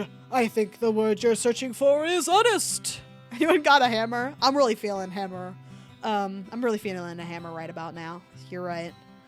Like that, have you seen that video of, so it's a dude and he's in a drive-thru, but he's outside of his car, his door is open, and he's standing at the drive-thru window. And the woman in the window is like, just take your drinks and get the fuck out of here. Because he's like harassing her or some shit. Yes! Dude, such a good fucking video. I was like, yeah, kill his ass! It was awesome. I love women with hammers. We should do that more. Anyway, as always, these comments do not faze Chevalier, but my eyes fall on Cinna, who is smirking. I can tell from the look on Chevalier's face that he meant for this to happen. You're a soft heart for sure. I'll take that as a compliment. Think of it what you will, old man. Manners, Cinnamon. Cinna cocks an eyebrow at Delora. As always, he looks unimpressed. He turns to face me. I'm assuming you, like, came to see me? That is correct. And the old man? I'm here to see a niece. Since the two of you have a meeting, I'll go ahead and excuse myself. He leans forward to plant a kiss on my forehead. I'll be in the other room if you need me, my sweet wagon. He shows himself out of the room with a genteel bow. So, like, what do you need from me, Princess Wagon? I get straight to the point, describing my nightmares and my hypothesis that the crystallum are unbalanced. Cinna scoffs and crosses his arms. With, like, all due respect, Your Highness, your nightmares don't prove anything. What evidence is there that your nightmares are being caused by an imbalance in the crystallum? If anything, shouldn't you be more critical of yourself? Excuse me? Cinnamon. It could be that the weight of the crystallum is overwhelming you, perhaps. Or maybe you are a failure as a witch. I am so wrapped in my thoughts, I miss the rest of Cinna's words. Delora sighs. What Wagon said might be valid, actually. Shit! You've just started taking over Parfait's responsibilities, Cinna. The balance was already skewed before you arrived. It will take a while to restore it to the way it was before the war. I'm doing my job just fine, thank you. Waltz looks between Cinna and Delora, eyebrows scrunched. Hi, Waltz. Is there any way to measure the balance? Usually the imbalance reveals itself physically, but... As far as I can see, there are no disturbances in Angel. What would those disturbances even look like on Cinna's side? I'll keep my eyes open for anything that feels off. Likewise, let's hold off on forming any conclusions until we know more about the situation. Let us know if the problem persists, Princess. Okay, Mr. 5-year-old. You really got his ass. Fine. God, that was terrible. Wow, music swap jump scare. That was crazy. Feels as if everyone lets out a collective sigh of relief when I let the subject drop. But I can't just be imagining all of this, right? Our conversation turns toward more practical things after that. Well, fucking hold your horses. That initial conversation was pretty practical, all things considered. Waltz and Delora bring me up to speed with recent events. 2 years ago, the tavern was open to the public. As far as I'm aware, Waltz uses the space to teach young witches magic, which I can't wait to participate in his arc. Delora also uses the tavern as a base of operations for the Angel witches. Anise, who is just working here until recently, is soon to be leaving. Waltz is just telling me about her plans for the future when the reception door opens and Chevalier enters with Anise in tow. I heard you talking about Anise and brought her immediately. Anise looks particularly small, standing in Chevalier's shadow. Her smile is soft, shy. Though the passing years have given her greater confidence, she is still remarkably unchanged from the Anise I met years ago. She is still kind-hearted and a good listener, and still very good with herbs and food. Fuck off. Hello, Anise. Good afternoon, Your Highness. We were just talking about you, Anise, as Chevalier seemed to hear. Are you sure you weren't eavesdropping? Of course not. I just have very good ears. I waste no time in asking Anise about the details of the move. It was Chevalier who proposed the idea. He insisted that Anise, who had always dreamed of working full-time as an herbalist, could make her dream come true if she had the space to sell her herbs and ointments. Chevalier offered her his old clinic space last month. They have been working on the documentation this month. As it turns out, we've just finished the last of the paperwork. And there you have it. Soon Lady Anise will be the wonderful new owner of the clinic down the street. She'll become a renowned herbalist and transform the place into a miraculous and humble sanctuary for all those in need. Hope I get to see it, but I wouldn't fucking count on it. I have no doubt she will be loved by all her patients. I don't think I'll be anywhere near as renowned as you are, Chevalier. The two laugh and smile, but I note the way Chevalier's smile slips as he looks at Anise. It is almost for a few moments, but he looks sad. There have been so many changes this last month. Cinna moving into the tavern, my recent nightmares, an increase in my palace duties, Chevalier giving up the clinic to Anise. Chevalier has only recently taken up my father's offer to become the palace's official physician, and yet it seems wrong somehow. Wagon! Chevalier takes my hand and rubs a thumb across my palm. My heart eases when he flashes me a bright smile. I push away my anxiety and turn back to the conversation. No, I must be imagining things. Everything is fine. Right? Chapter 2. That's fucking right. We're back, baby. I miss the old Rumpel, the beefing with Caramel Rumpel, the not a love interest Rumpel, the not Chevy Rumpel. I also miss the not Chevy Rumpel. If she's gonna be here for... No. Fuck you. I'm not doing a voice. This is Brain Hilder. I don't care. She didn't really have a voice anyway, and neither does Delora, which I feel a little bad about.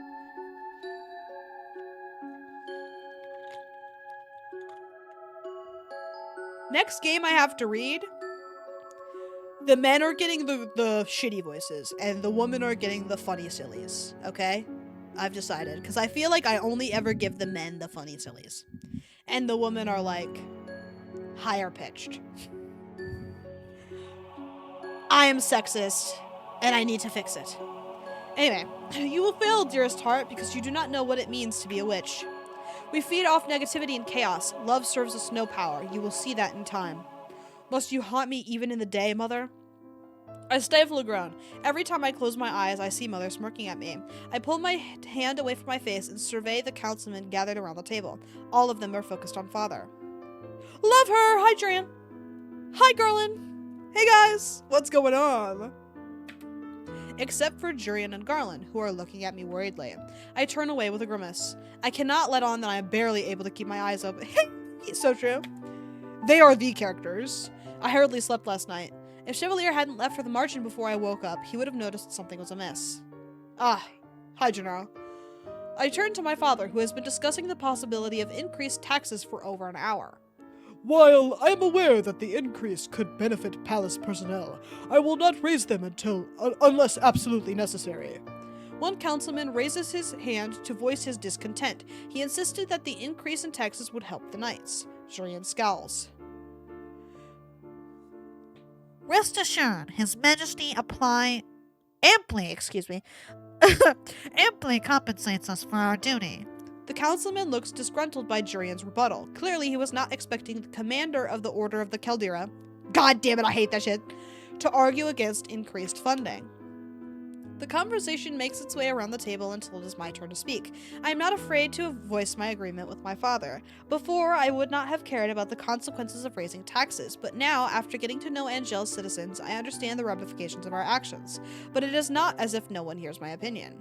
The counselors do not respond to me at all, instead continuing the conversation as if they have not heard me. It is not unsimilar to a group of adults ignoring a child's commentary. My irritation builds as the counselors continue speaking of their so-called benefits until I pound a fist on the table. Are you done? Because while you all clearly have your wallets in mind, I am thinking of the kingdom. A tense silence fills the throne room.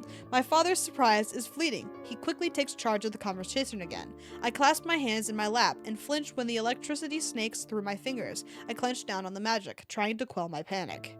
I am in control. Luckily, the electricity fades as the... Ooh, are we getting interesting? Are we getting fucking interesting? As the meeting comes to a close. Still, I do not miss the nervous looks the councilmen throw over their shoulders as they exit the room. After they leave, only my father and the two knights remain. Your Highness, are you okay? I am fine.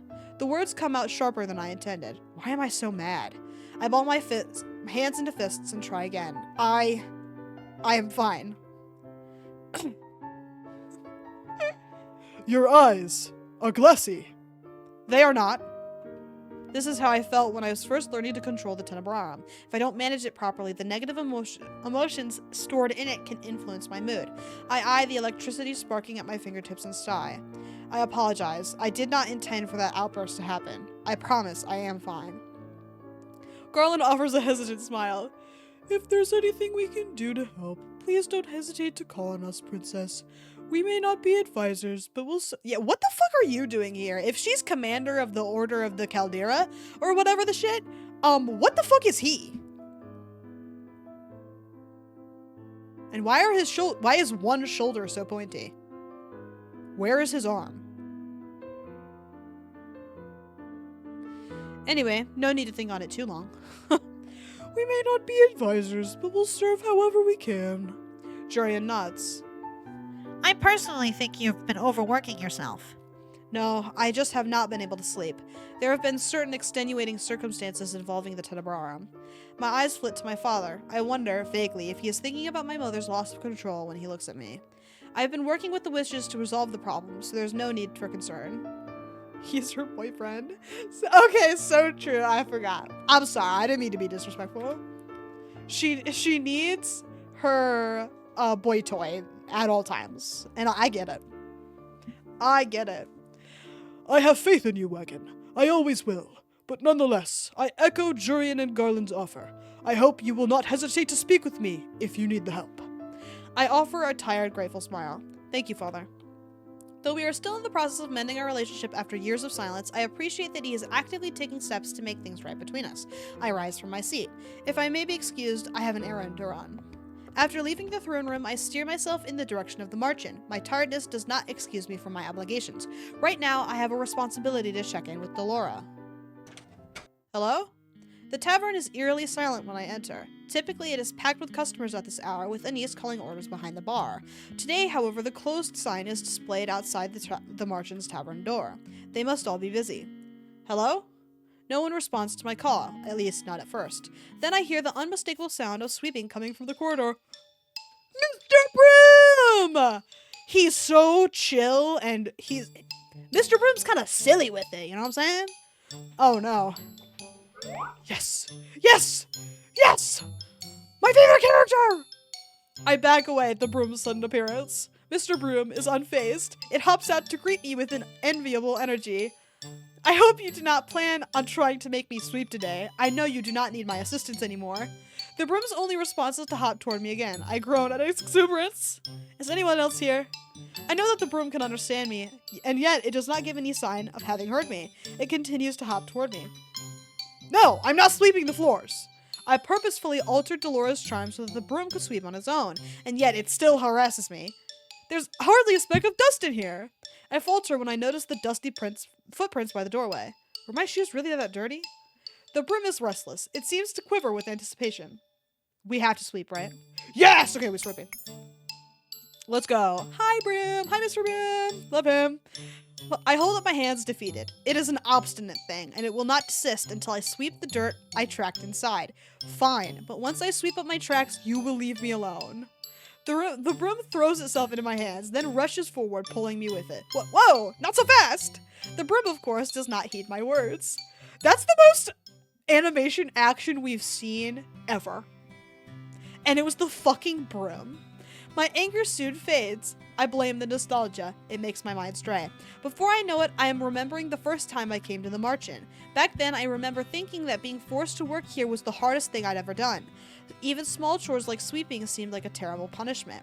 I was irritated that Parfait and Delora forced me to work when, in actuality, they were only teaching me how the world worked. And Parfait...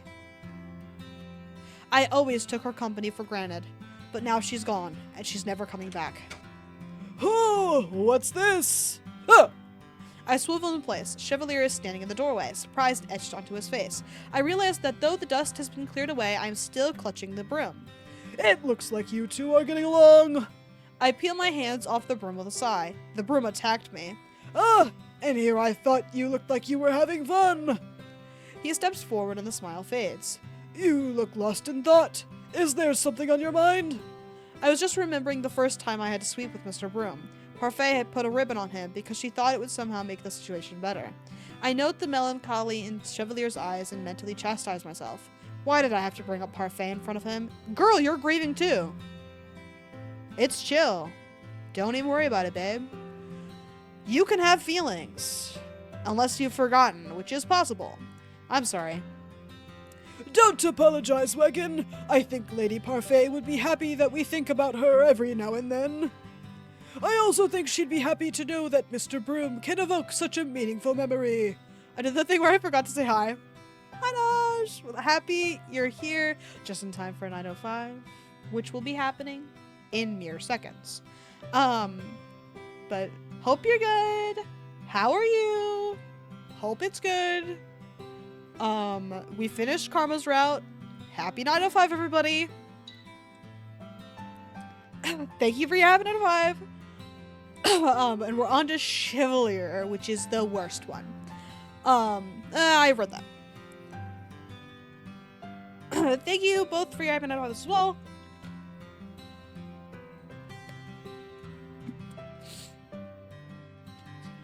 Ugh, I've got the reading sniffles.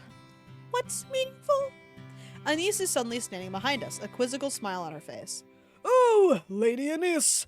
I checked the sound we'd heard outside and discovered the princess and Mr. Broom. As always, they make the second most perfect duo. Second? You and I are the first. Anise beams at me. I'm going to assume you aren't here to sweep. But then, why are you here, princess? I came to speak with Delora and Cinna. Ah, Cinnamon and Lady Delora are in a meeting with the fairies. Then why the fuck am I here? I thought we were meeting. What the hell? They should be back soon, though. If you'd like, I can make you a cup of tea while you wait. I was just going to make some for Chevalier and me. Or perhaps you'd like hot chocolate wagon with just a pinch of cinnamon. I actually have trauma now, so you can't say cinnamon in front of me anymore.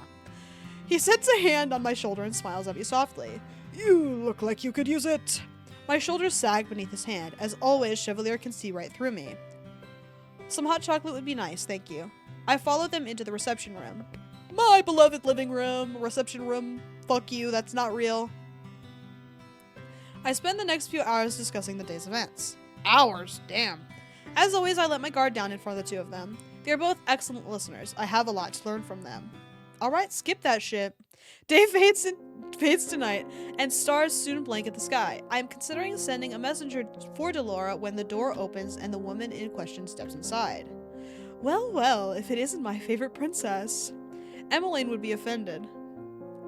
Well, it's a good thing she's not here then. Chevalier smiles at her mischievously. You're just glad she's not here because her innocent, sparkling eyes would break your resolve.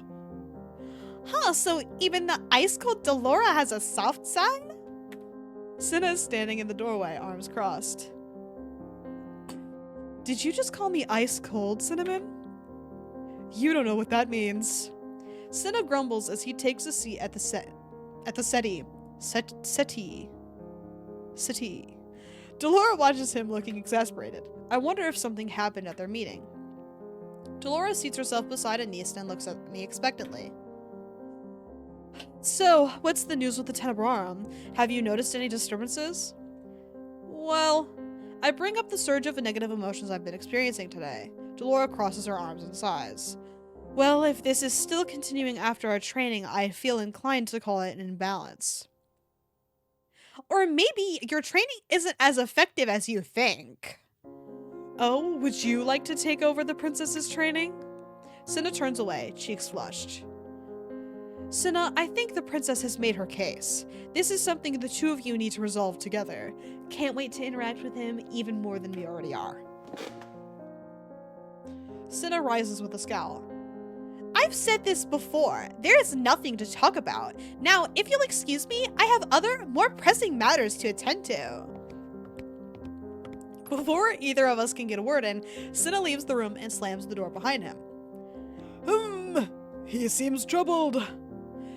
Cinna is too proud for his own good. The more you corner him, the cattier he becomes. It's even worse today because he had to deal with fairies questioning his legitimacy as the Lucius heir. How? I thought it was fucking genetic. What is the truth? It's no wonder he feels attacked. But all I want to do is talk to him so we can locate the source of the problem. I'm sorry, Wagon. Other than offering you extra training sessions, there's not much else I can do to help you. I think it'd be best if you somehow tricked Cinna into a conversation. Otherwise, you'll need to speak to someone who can tell you a little more about how the Lucius functions. If Cinna continues to be uncooperative, Waltz and I can reach out to some fairies we know. I feel like Cinna would become even more hostile if I spoke to someone that wasn't him. No, I will find a way to speak with him. Delora sighs. Good luck. Trying to get Cinna to do anything is like herding cats. Though I do not doubt what Delora says, I must still try my best to see eye to eye with Cinna. The two of us have an obligation to work together as the Tenebrarum and Lucius bearers.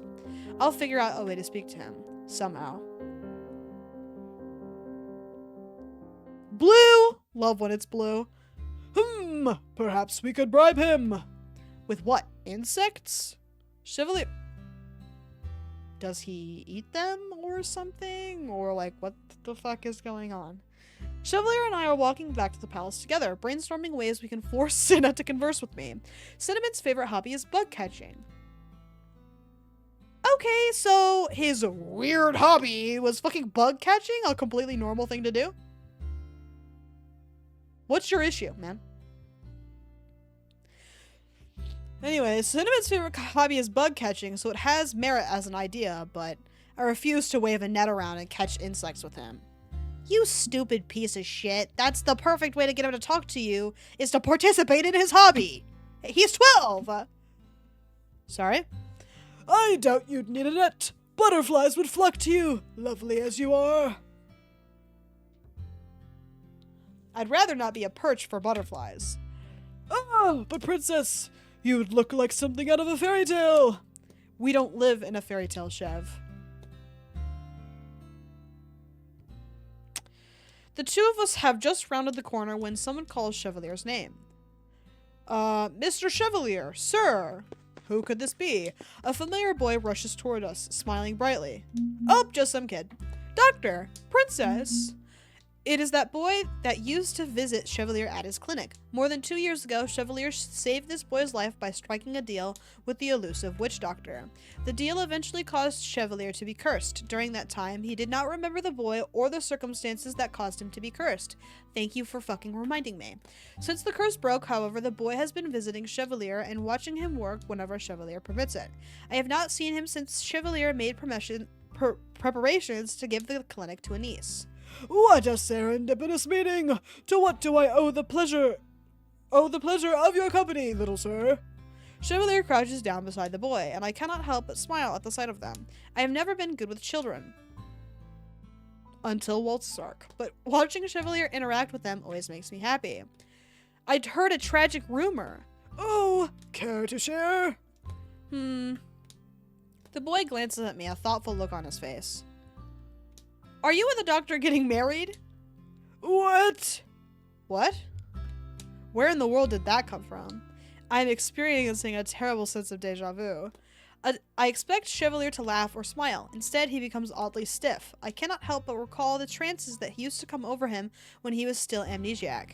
Is he okay? Doctor? Hold on.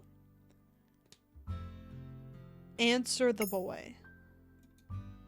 I lean down to address the boy directly. I do not know what this has to do with any rumors, but no, I am not married to the doctor. He is very special to me, though. The boy looks at me skeptically. Are you getting married soon, then? I falter, unable to give the boy a straight answer.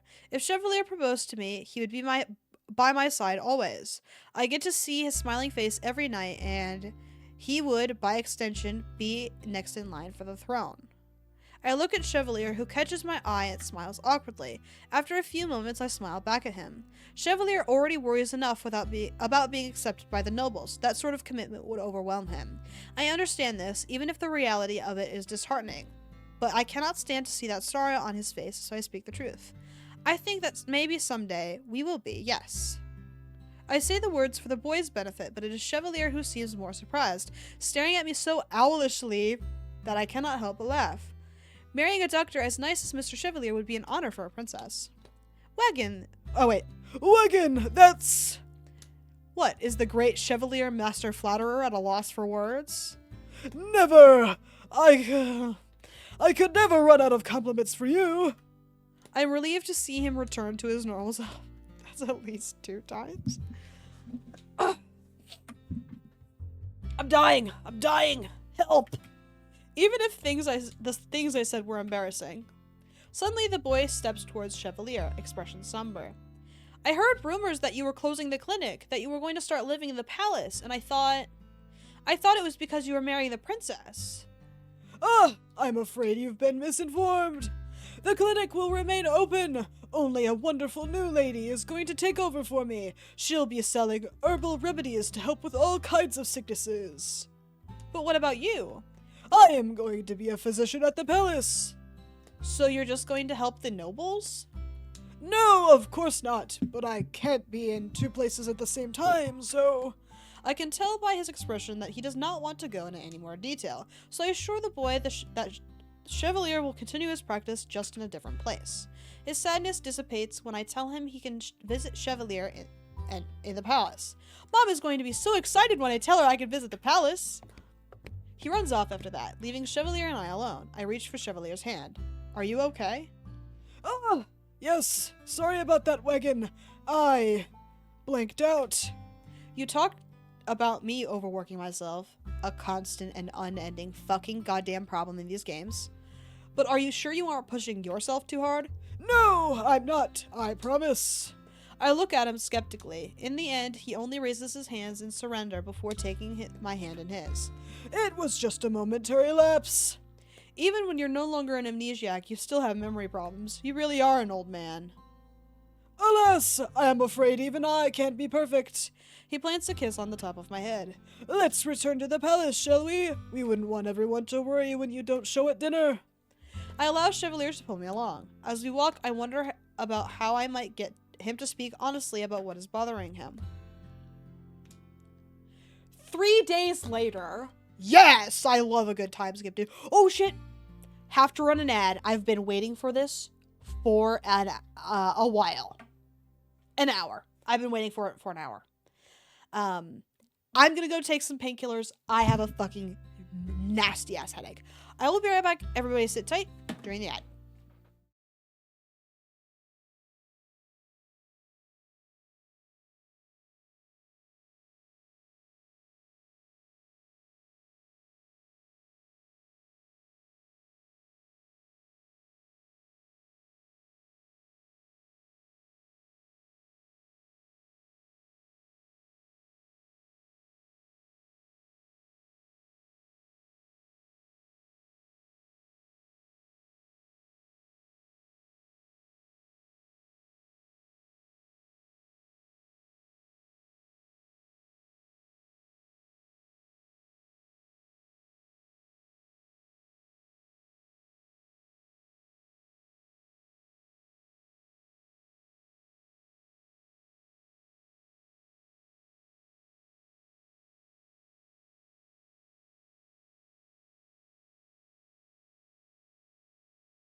Okay, I'm back now. Sleep at your desk. The others are doing. We gotta fucking kill this guy. I also. Is that Bingo? Hi, Bingo! Love her. Okay, anyway. 3 days later. Thank you, it's good to be back. Remind me again of why we are here. Here is a small cafe on the outskirts of the town plaza. Actually, I've been here before. Years ago, when Chevalier was still Rumpel, I yearned for the days. I came to this place to speak with his former fiancée. Though Bria has since moved her sewing business out of Angel, I sometimes still remember her meeting. They didn't feel like redrawing her character model. I actually spoke with her a few times after she and Chevalier officially separated. I even went to her shop to purchase some scarves for Emmeline. But right now, I am here with Chevalier, who has just ordered dessert off the menu. As opposed to off of something else.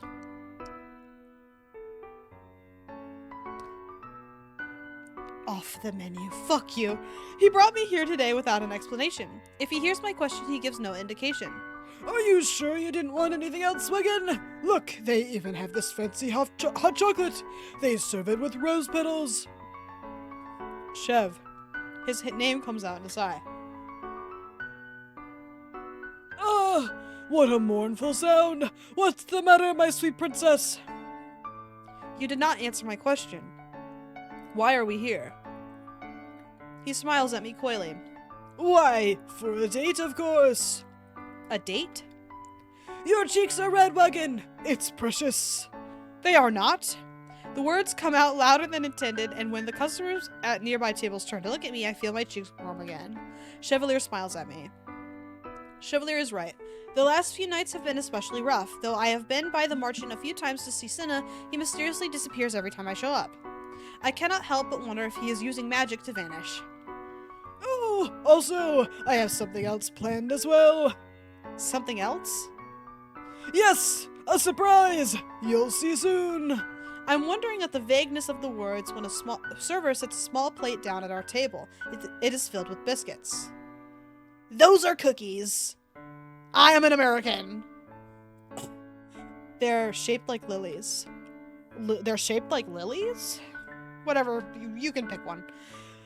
Did you know that this cafe only started serving these cookies recently? Fuck you. Cookie! I reach out to grab one of the cookies.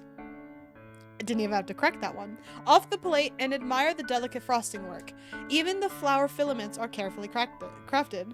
This is America! I'm proud to be an American, where I know I can be free to call cookies their God-given name. Cookie. Anyway, only recently? That's right, all in honor of a certain crown princess. Chevalier laughs. You weren't paying attention when I ordered them earlier, were you? Otherwise, you would have reacted to them being called the Princess Lily Platter. But how would they know what my favorite flower was? That is not a biscuit, what the fuck? I know. That's a cookie. I feel lied to. Who knows? Perhaps someone who happened to know her very well told them. I look up and meet Chevalier's gaze, baffled. Why? Because I don't like to be the only one to spoil you, and because I wanted to show you that the townsfolk like you. Like me? Of course! But I try my best to speak with them, it's true, but I am nowhere near as good at conversing as Emmeline. People no longer call me the Ice Princess, but that does not change the fact that my social skills leave much to be desired. Autism. Love her!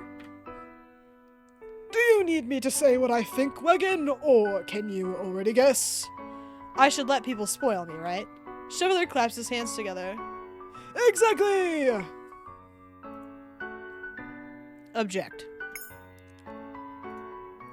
I feel a certain sense of deja vu. My headphones are being held through the toilet. Luckily, we're almost done. In fact, if I might end at the chapter 3 mark, cause I'm dying. I'm fucking dying. Help. I read that? I think I did. How can I explain this in a way that won't offend him? I split the biscuit in half and offer him one of the pieces. I love being spoiled by you, Chevalier. I touch my finger to his. But I also prefer being spoiled only by you. Favorite things aren't special when shared with others.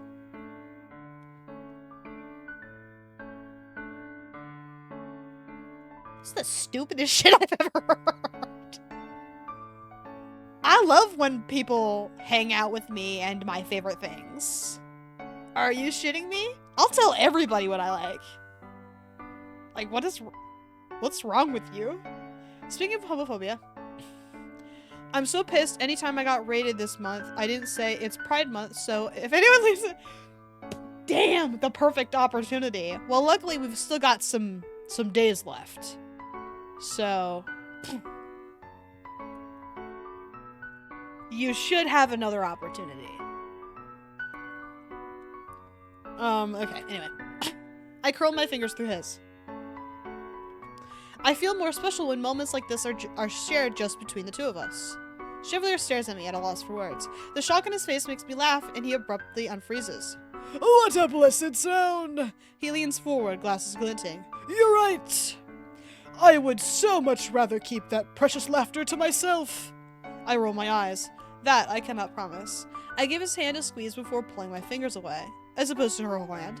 Chevalier offers me a mock bow before popping the cookie into his mouth.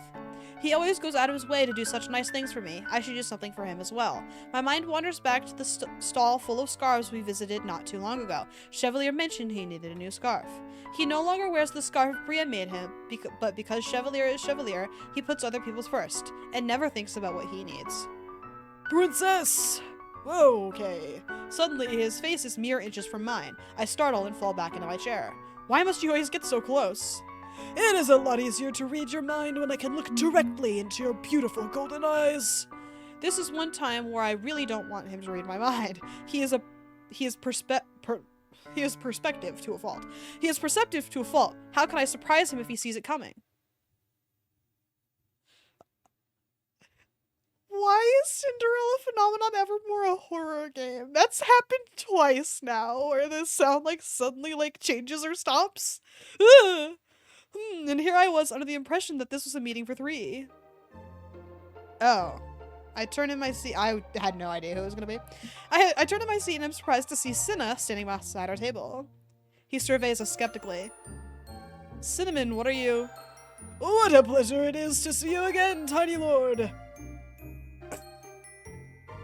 Call me that again and I'll burn your biscuits. I mean, Cookie. Actually, he's racist. It's fine. Chevalier, who only flashes me a knowing smile. Is this what he was referring to when he said he had something else planned? Oh shit, we wanted this. I forgot. I don't like him because he's an asshole. But I guess this is what we wanted as Wagon, not me. I'm different. I am not Wagon. Contrary to popular belief. I turn back to Cinna. You will not set anything on fire. Please sit, Cinna. I cannot lose this opportunity to speak with him. Cinna pulls up a chair. So, since the old man is the one that called me here, I'm going to assume you want to talk about the Tenebrarum and Lucius. He eyes Chevalier. Remember what you promised me for this. A cinnamon roll! Yes, I will buy you one. Cinna flushes a deep red. It takes a great effort to stifle my laughter. Cinna, the most precious cinnamon. You, don't want to finish that sentence. Despite his protests, Cinna does not budge, so he has a weakness for cinnamon. I should not be surprised. I fucking hate this game. $11 for cinnamon liking cinnamon? I'm gonna end it all. I glance at Chevalier. So this was not just a date. He had set up this time for Cinna and I to meet. Leave it up to Chevalier to find a way to make this work. I clear my throat. To answer your earlier question, yes, that is correct. You have heard what I told Delora. I have, and I want to discuss the balance between the Lucius and Tenebrarum. As I said before, that's not necessary. I don't intend to change the way I'm handling the Lucius. He's acting like a petulant child. I have great news. He's a fucking kid. So, he's gonna act like that. I don't know what you expected. Well, he's just loose. He's fucking loose. Okay, listen to me, you little shit. So true. What do you mean by handling the Lucius? Cinna raises an eyebrow. I don't need to explain it to you. All you need to know is that I don't intend to succumb to the crystallum the same way my cousin did. Like Lady Parfait. Like Parfait? We speak at the same time. Sure. Like, what are you two, parents? Please explain, Cinna. There's like nothing to explain. I just told you, I plan on doing things differently from my cousin. I will not make the same mistakes that she did. Here he falters, and for a few moments his bravado fades, and he looks uncertain. He looks young, like his age. He looks young, like his age.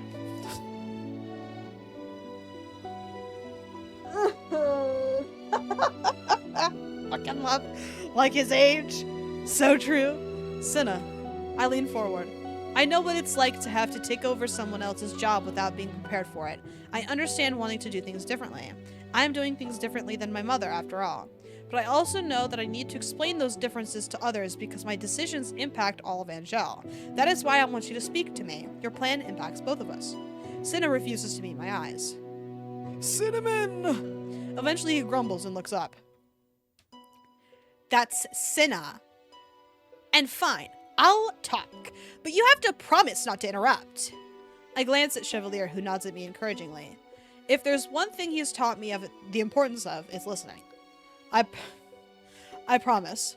Cinna is quiet for a few more moments. Then he begins to tell us a story. Happy for him. The fuck?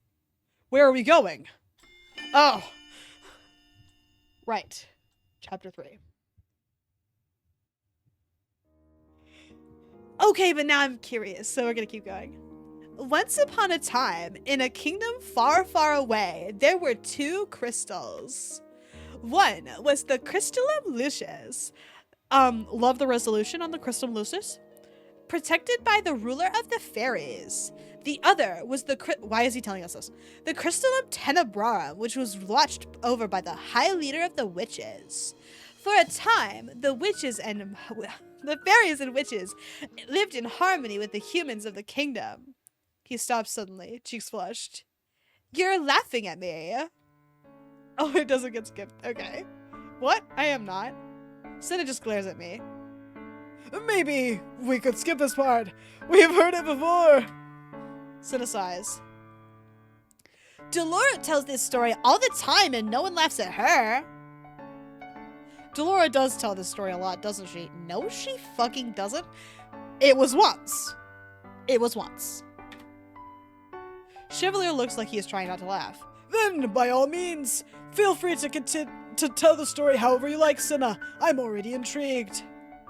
Don't patronize me. Cinna starts again at the beginning, describing a time when the fairies and witches got along. Then, inevitably, Hans destroyed the balance with his fairy tales. Normally, this would be the part where the storyteller explains that the Tenebrarum bearer, my mother, went mad after the witch genocide. But Cinna surprises me by going off on a different tangent. When Hans realized what he had started, he beseeched the Tenebrarum and Lucius Bearer to meet with him. The Tenebrarum wanted nothing to do with Hans. Her heart was already overfilled with hatred for the humans. The Lucius Bearer attempted to meet with Hans on her own, but the bard was killed by a witch before their meeting. I stare. How did I not know this? Because we're retconning it, of course. With Hans gone, the conflict spiraled out of control. The Lucius Bearer, Fate.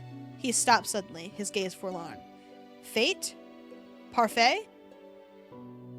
Fate, what a lovely name.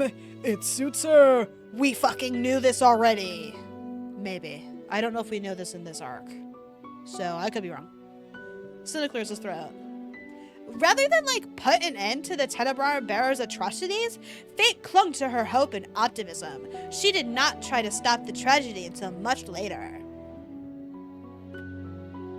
You know how the Tenebrarum works, Princess Wagon, so you must know why Fate was the way that she was.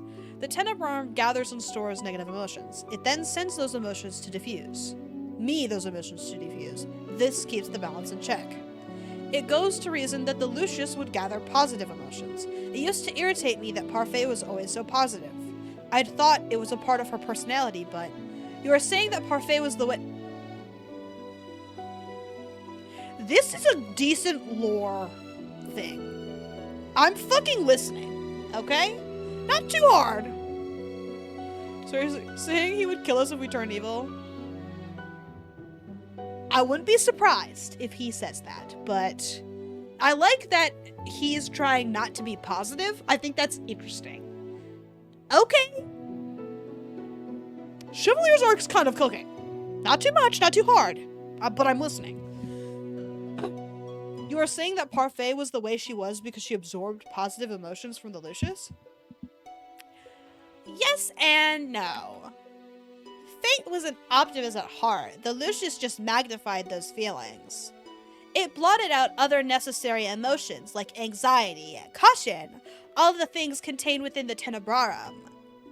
My cousin lost herself to hope and refused to see reality. It wasn't until the Tenebrarum bearer killed the king and started wreaking havoc that fate finally took a stand. Even then, she only took action when another witch came to her with a plan to defeat Hilda. That would be Waltz. He's told me the story of his apprenticeship before. Cinna pops a lily-shaped cookie into his mouth and looks at us both expectantly. So, like, do you see? You said before you didn't want to make the same mistakes as Lady Parfait. Which means you've been closing yourself off to the Lucius because you don't want it to impact your judgment. You make it sound like I'm not doing my job. Oh, I never said that, but is it possible that closing yourself off from the Crystallorum has been doubling the intensity of the emotions in the Tenebrarum? I put my fingers to the temples of my head and grimace. I do not know how the Lucius works exactly, but I know that the balance between the two crystallum impacts this kingdom and the magic in it. If the balance is not maintained, magic will eventually go haywire. I doubt it. We fucking killed the magic in in Fritz's route? What the fuck is Cinna gonna be there for? Maybe he won't be there at all, but like, what? I don't know. I just thought of that. I doubt it. You'd be able to see the ramifications if it was directly impacting the Tenebrarum. With all due respect, Cinnamon, I think we already see those ramifications manifesting in the princess. She is the bearer, after all. He looks at me, uncertain. Or am I misunderstanding? I'm not sure. I don't know what happens when the two are out of balance. But I cannot help but recall Parfait's fragile state. She suffered from an illness Chevalier could not cure. Okay, it's affecting us. Yeah. What about me, man? Come on. Parfait was frequently in pain. She said it was because of what happened to her during the war. But do you think the imbalance between the crystalline might have impacted her as well? Chevalier stares at me wide-eyed. So, it was not just the weight of the Lucius that burdened her, but the weight of the Tenebrarum as well. It's possible. Cinna raises an eyebrow. He still looks unconvinced.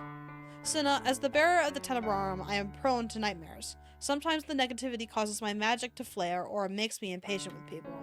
I've accepted these are inconveniences that come with being the Tenebrarum bearer. Accepting the emotions that come with the Lucius are part of your responsibility. It's like not the same thing, princess. Agree with him. Why? He's a dumbass. No, it isn't. Cinna looks like he is about to argue, but then he pauses, realizing I have agreed with him. I am sure the Lucius is different. I have no doubt you know its inner workings better than I do. But in order to maintain balance, Cinna, you can't close yourself off from it. How would you, know how the balance works? Did Fate explain it to you? She did not. I did not have Parfait or Mother to help me figure this out. Even Delora and Waltz, for all their help, can only tell me what they know in theory. Cinnamon! What do you want, old man? I want you to be open-minded and listen. How are you ever supposed to come to a consensus if you don't hear the princess wagon out? Cinna snorts. I, don't take orders from you.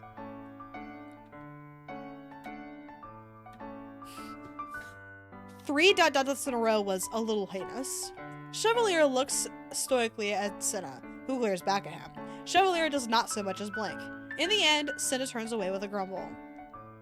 Fine, you, don't need to tell me twice. Splendid! Please go on, wagon. As always, Chevalier is able to change the tide of conversation without even raising his voice. I come at my argument from a different angle. Rather than insisting, I ask Cinna to rethink his methods. Chevalier is quick to back me up, but he does so in a way that makes it seem as if he is seeing both sides of the argument. By the time we are done talking, Cinna looks defeated. Fine. I'll do what you ask, Princess, but only on the condition that you let me do it my way. Tiny Lord, you're much too cynical for your age. If you keep this up, you'll have permanent wrinkles on your face before the year is up. You should smile more often. Equality. And you need to learn how to face reality, old man. Chevalier just laughs. Life is all about balance, as they say, and I have a very dedicated princess here to help me master it. So true, Cat. Get his ass! Kill him! He smiles at me fondly. Years ago, when I first met Chevalier, he taught me the value of trust. I, in turn, lectured him on self-gratitude. I'd like to think we have both been good teachers to each other, even if Chevalier does give a lot more than he receives. Cinna sighs. I'm, not in the mood for your philosophy. Thank you very much. But I suppose you are in the mood for a cinnamon roll? Oh, is the Lucius Bearer embarrassed? One more word and I will shatter your glasses. Chevalier is completely unscathed by the threat. He is smirking when he orders the cinnamon roll for Cinna. Relief watches over me as the date carries on. For the first time in a long time, things seem to be looking up. The days pass in quick succession over the next week. Remarkably, I am able to fall asleep and stay asleep. I do not know what or if Cinna has done anything to the Lucius, but I am relieved for the change regardless. It has been 4 days. Okay, did we solve the fucking problem? Now what do we do the rest of the arc? It has been 4 days now since our talk at the cafe, and I have some time on my hands after a meeting with Father and the counselors. Chevalier, who already knows about this, will be by in a few hours. Last I heard from him, he was busy setting up his new clinic space in the palace. His absence works to my advantage. I have some time on my hands to do something nice for him without him knowing. In the end, I decide to go with my first idea, the scarf. Chevalier has been in need of a scarf for a while. He is not the same without one. But the question remains, what kind of scarf do I get him? Aw, make him a scarf. That's so cute. Good thing it's the correct answer. It has been a long time since I sewed anything. When I was lonely, I used to sew puppet companions for myself, but I have never made clothing. Now we solve Chevy's problem. Oh, right. Right. Forgot he had problems. That's kind of annoying. Wow, I don't care anymore. I can still remember the scarf Bria made for Chevalier. Is there any way I can make one that looks half as nice? Bria made a living as a seamstress, but me. I shake my head to clear it. I will make him a nice scarf. A maid passing through the hallway pauses to look at me. It occurs to me belatedly that I spoke aloud. If I must say the words for them to be true, then so be it. That was kind of goofy. Though it has been years since I sewed anything for pleasure, I am easily able to locate my supplies. I set everything out on the table and start working. The longer I work, the easier it becomes to focus. Eventually, I completely lose track of time. Ah, and what is my lovely wagon doing? The minute I catch the glint of Chevalier's glasses, I grab the material off the desk and sit on it. Ho ho! Keeping secrets, are we? I have no idea what you're talking about. Are you hiding another romance book? LMAO. I will never forget the day Chevalier found me in here reading one of the romance books Emmeline lent me. Or rather, he will never let me forget it. I should bring by another so we can read it together. The last time he read a romance aloud, I wanted to throw myself out the window. Me right now. That's crazy. Every time they get naked and get into bed together, because that's what happened with Rod, and it will almost certainly happen again. Oh, and it's gonna be with him. Gross. Ugh. If you do that again, I will burn the book with magic. Even if it's Emmeline's. Even if it's Emmeline's. Chevalier laughs as he leans closer, close enough for me to see the playful shimmer in his eyes. You never answered my question. I think I passed away. I know. It's gonna be so bad. It's gonna be pretty clear when they get into bed with each other. Like, it was pretty clear that they were gonna do karmas, so I am almost certain you will be aware of when you need to scroll down. I don't think it'll happen tonight because we've only got like 15 minutes left, but it'll happen on Friday for sure. You never answered my question. It's nothing. Oh. He leans in even closer until his lips are brushing my ear. If it's nothing, then you won't mind me sweeping you off your feet to see. I grip the chair when Chevalier sets a hand on my back. I will not let this surprise be spoiled. Before he can lift me off the chair, I lean forward and kiss him. Hard. Ew. He freezes, but his surprise is only momentary. He kisses me back, his fingers trailing down my back and sending shivers down my spine. Ugh. When we part, he steps away and holds up his hands in surrender. Fine, I admit defeat. Good, because you can never hope to best me. Chevalier laughs. No, I suppose not. He plops down on the bed with a sigh. It occurs to me that today was his first official day as the palace physician. How was your work? Good, I suppose. You suppose? Chevalier shakes his head. There wasn't much to do besides organize. I can't recover that one. Organize my inventory and order medication. Most of the nobles and servants who came by were healthy. And how were they? Chevalier's expression is carefully neutral. As I said, they were all healthy. But how were they when you spoke to them? I cannot help but recall the way the two ladies in town looked at him.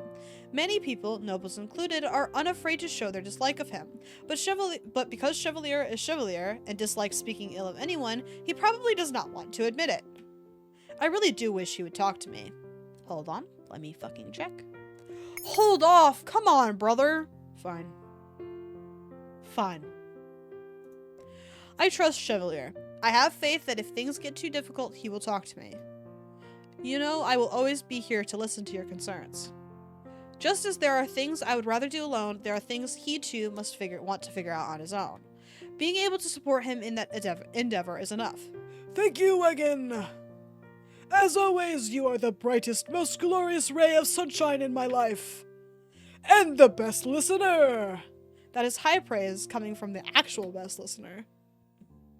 He responds to the compliment with a soft kiss on my forehead. I will never tire of your compliments, my sweet princess. He pauses, suddenly looking thoughtful. Do you mind if I ask you a question? Of course not.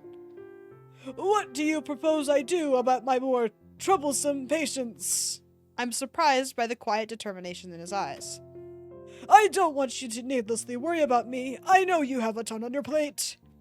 When I do not say anything, Chevalier sighs and pulls off his glasses. Ew. He regards me silently with his violet eyes. Damn, I guess they are purple. Gaze somber. I notice he only takes his glasses off when it's just the two of us. He is much easier to read when he is not wearing them. Well, what have you done in the past with troubling patients? I don't know, down their throat. So true. Die then. For once, Chevalier looks at the last words. While he's distracted, I take the opportunity to quickly pull the uncompleted scarf from beneath me and fold it up. Then, before Chevalier can question what it is, I tuck it into a drawer and turn back to him. How mysterious. I clear my throat. Chev, do you ever think about what is good for you? I know the answer to that question too, but I enjoy the bewilderment on his face when I say it aloud. What a silly question, Wagon. Of course I do.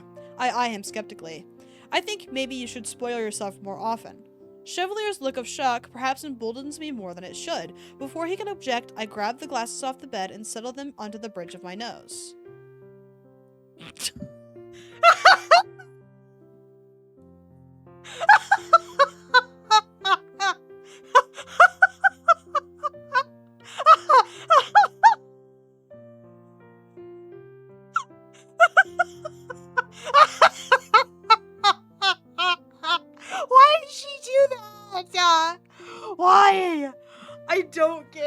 I don't understand. What the fuck? She looks so bad. She's hitting the 2012. Someone get her like a mustache sticker, you know what I'm saying? God damn, that's so fucking funny. This is the worst. I forgot all of her, like, you can tell that the person who wrote the game doesn't like Rumpel that much. Because they rarely ever put her in, like, actual romantic situations with him, and it's just kind of like awkward sitting next to each other moments. I don't know why they, like, if you don't like the character, rewrite him or redesign him or whatever. If he's ugly, he's ugly. Like, get rid of him then, you know what I mean? Like, it's so clear to me that they don't like Rumpel. I don't, and neither do I. Nobody does. Rumpel fucking sucks shit, but I can't even imagine how rough it was for them to inevitably draw the pseudo-sex scene we'll be getting later. I assume. They might not even add it in, and I wouldn't be surprised if they didn't. Anyway, sorry, let me try that again. I tilt the glasses in the hope that I can make them glint the same way Chevalier does. I think maybe you should spoil yourself more often, Chev. Chevalier's shock disappears, replaced by bemused glee. Oh, I don't think so at all. It's so bad, what the fuck? After all, I think I'm already the luckiest man in the world to be spoiled by you. Being spoiled by others and spoiling yourself are two different things. Oh my, princess, your words take on an even more sophisticated air with the glasses. Although, he laughs, I'm sorry, even though I'm sure you wear my glasses better than I do, I can't appreciate your beauty because I can't see you. He said, you're fucking ugly, give them back. Just how bad is your eyesight? Miserable! I'm sitting right next to you. Not close enough, I'm afraid. I sigh out. I fucking hate I sigh out. Something, like, unlocked within me upon I sigh out. Anyway, but in the end, shift closer so that I can lean my head on his shoulder. See, like, why didn't they just wait until she leaned her head on his shoulder? Instead, they did the fuck-ass glasses part. I just don't get it. Chevalier does not miss the opportunity to plant a kiss on my forehead. He smiles, as opposed to sighing inward. I guess that's a good point. Well, you don't have to specify. As opposed to sighing inward. Never mind, you're absolutely right. I was right. I was right. Your eyes are scintillating. Another fucking vocab word. Study up, chat. Behind those lenses. Are they sparkling? What? Are the glasses sparkling? Sparkling? You always somehow manage to make your glasses shine. Ah, I'm afraid that is my secret technique, princess. I thought you would say that. Thank you for trying to cheer me up, Wagon. We'll throw a dictionary at him. So true. He deserves it. Then thank you for reminding me about something so important. I think the glasses do make you more convincing, by the way. I have no doubt they are the reason you are so silver-tongued. Chevalier looks horrified as I hand his glasses back. You make them sound magic. It is not so strange to think someone might have charmed them. You don't think I was just born charming? I wonder. Chevalier looks sure of himself when he puts the glasses back on. You promise that if someone bothers you, you'll come to me? I never keep secrets from you, Wagon. I never have, and I never will. Unless they're meant to be surprises, then that is a different thing entirely. He gives me a pointed look, a mischievous smile curling his lips. I'm sure you understand the excitement of keeping a secret. I shrug as nonchalantly as I can manage. I will not rise to his bait. He is not finding out about my scarf. Even though it's so obvious you have something going on, but whatever. Anyway, other than a few disagreeable patients, everything has been splendid. I am enjoying the work so far. So long as I can help someone, I'm satisfied. It may not be the kind of work he's used to, but I hope Chevalier's patients will treat him well. The more I think about it, the more I question the reason Chevalier moved his practice here to the palace in the first place. He said he did it because the king personally offered him a job, and he couldn't refuse, but... Chev, you didn't just move to the palace because of my father's proposition, did you? Oh, no, I wanted a change in location. I get to be closer to you this way. But... Oh, literally closer. That's cool. Chevalier puts a finger to my lips. No buts, lovely princess. I moved my practice here because I wanted to. You know how long I thought about this. From what I remember, it was not very long at all. But Chevalier does not lie to me, so I will believe him. The tide of our conversation changes after that. Chevalier asks me about my day, and I'm forced to make up a lie on the spot to avoid telling him the truth. We talk for a while after that, and I'm forced again to attend to my responsibilities. Oh my god. After I've finished all of my favorite song, all of my daily obligations, I head for the forest for my last meeting. Delora is waiting for me in the forest with the usual smirk on her face. I can sense the build of her spell moments before she casts it. Before her spell slams into me, we are so fucking back. I erect a small shield to block her magic. I sigh as her magic shatters my shield. It is nice to see you too, Delora. She always greets me like this. She says it keeps me on my toes. Nice weather we're having tonight, isn't it? She looks at me curious. Where's Casanova? He didn't follow you out tonight? He tried, but I didn't let him get very far. In fact, I froze his feet to the ground to make sure he stayed in the palace. It was obvious he needed the rest. Delora just snorts. You two are perfect for each other. You're both as stubborn as rocks. I dismiss the words with a wave of my hand and prepare myself for Delora's next spell. Our training session begins as it always does, with Delora throwing spells at me and giving me only moments to counteract.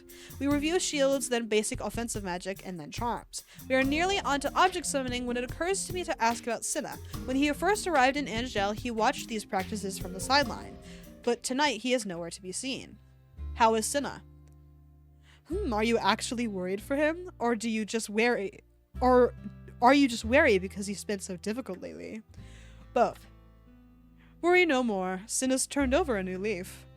She pauses, then gives a nearly imperceptible shrug. Well, half a leaf at least. Half? He's a skeptic at heart, so it will take him a bit to open up completely. But what you said must have left an impression on him. I guess in the end it makes sense you could help him best. The two of you are very similar after all. She flashes a feline smile at me. I roll my eyes. I will not give in to her teasing. I know he can be difficult sometimes, but Cinna really is a good kid. I hope your talk with him could show you that. He said that he did not want to repeat Parfait's mistakes. I'm glad his reasons were not selfish. He may act like a skeptical old man, but he's a kid at heart. He's definitely easier to deal with than a certain ice princess was. She raises an eyebrow at me. Is it really necessary to keep bringing up the past? You speak as if you've had lots of experience with children, but you only compare Cinna and me. Oh! Girl, she has a kid! Her daughter has fucking died. A smirk falls from Delora's face abruptly. Out of left fucking field, it's time to get sad. Not that I feel anything, but whatever. I just realized I never told you about her, huh? Her? Delora crosses her arms against the cold. I am taken aback by how small she suddenly looks beneath the shadows of the canopies. Oh shit! It's, birth control time! Time for Tuesday. It's also time to end the stream. But mostly birth control. If I can get it out. No, I forgot to get water! I'm so fucked up. Not that it's big or anything. You could barely fucking see it. How does this do anything?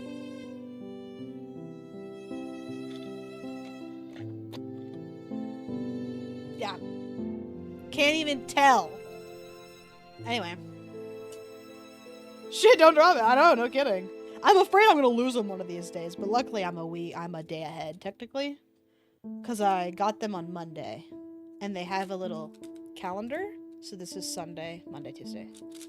Yeah. Anyway. Let's just save and stop. I don't feel like doing this anymore. Save. Overwrite? Yes. But We're fucking leaving. See ya. Okay.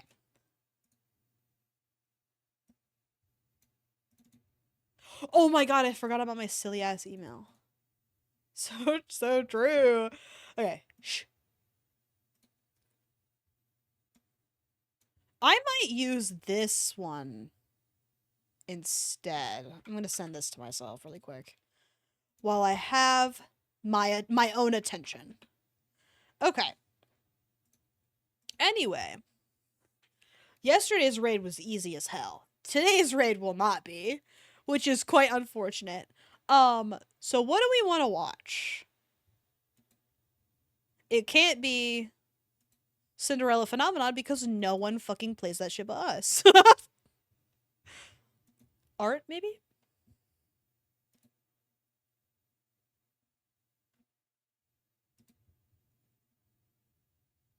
Looking for someone to raid? Check out the new raid.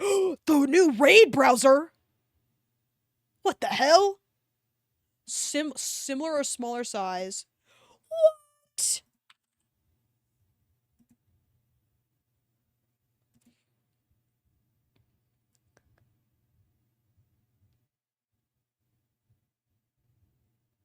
This is awesome! What the hell? But it's fun. So true. It is fun. I'm following them. Fuck off.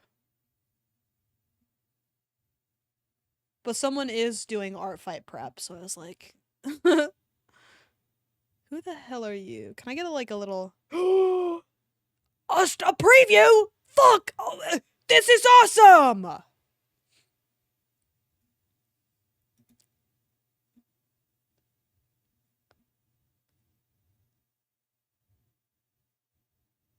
I am a huge fan of the raid browser. Who invented this? I'm gonna suck their dick so fucking hard it's not even funny. Like, it... Clean off, man.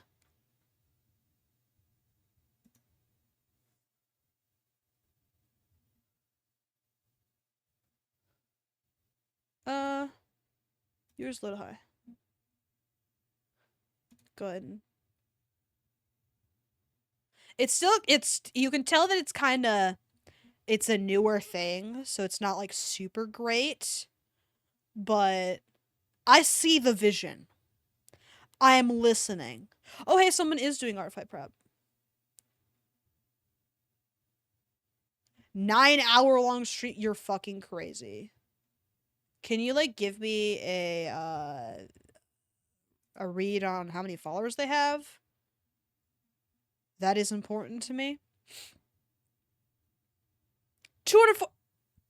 If they weren't up for 9 hours, maybe I'd raid them.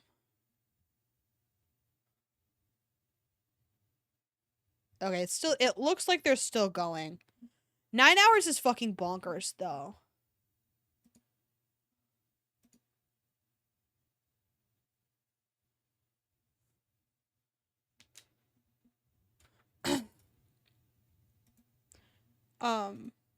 Okay, they're doing art fight stuff, which is what we do. We do that. We do art fight stuff. So we will go hang out with them. Quite the name. Has two Y's and an X in it, so I was like, how do I type? Help. But anyway, they're doing art fight stuff, which is what we were kind of, sort of, not really doing yesterday. So, we can watch somebody else do it better than me right now. Anyway, I will see everybody not tomorrow. It's my day off. Fuck you. But on Thursday instead, for when I inevitably do the same thing I did on Monday. Not enjoy drawing. You are very welcome to stream. I will see everybody Thursday for that. Thank you for hanging out with me during Cinderella Phenomenon. So glad it's Chevalier's turn. So happy we get to see Wagon put on some fuck-ass glasses. Can't wait for more on Friday. All right. Godspeed out there. I love you.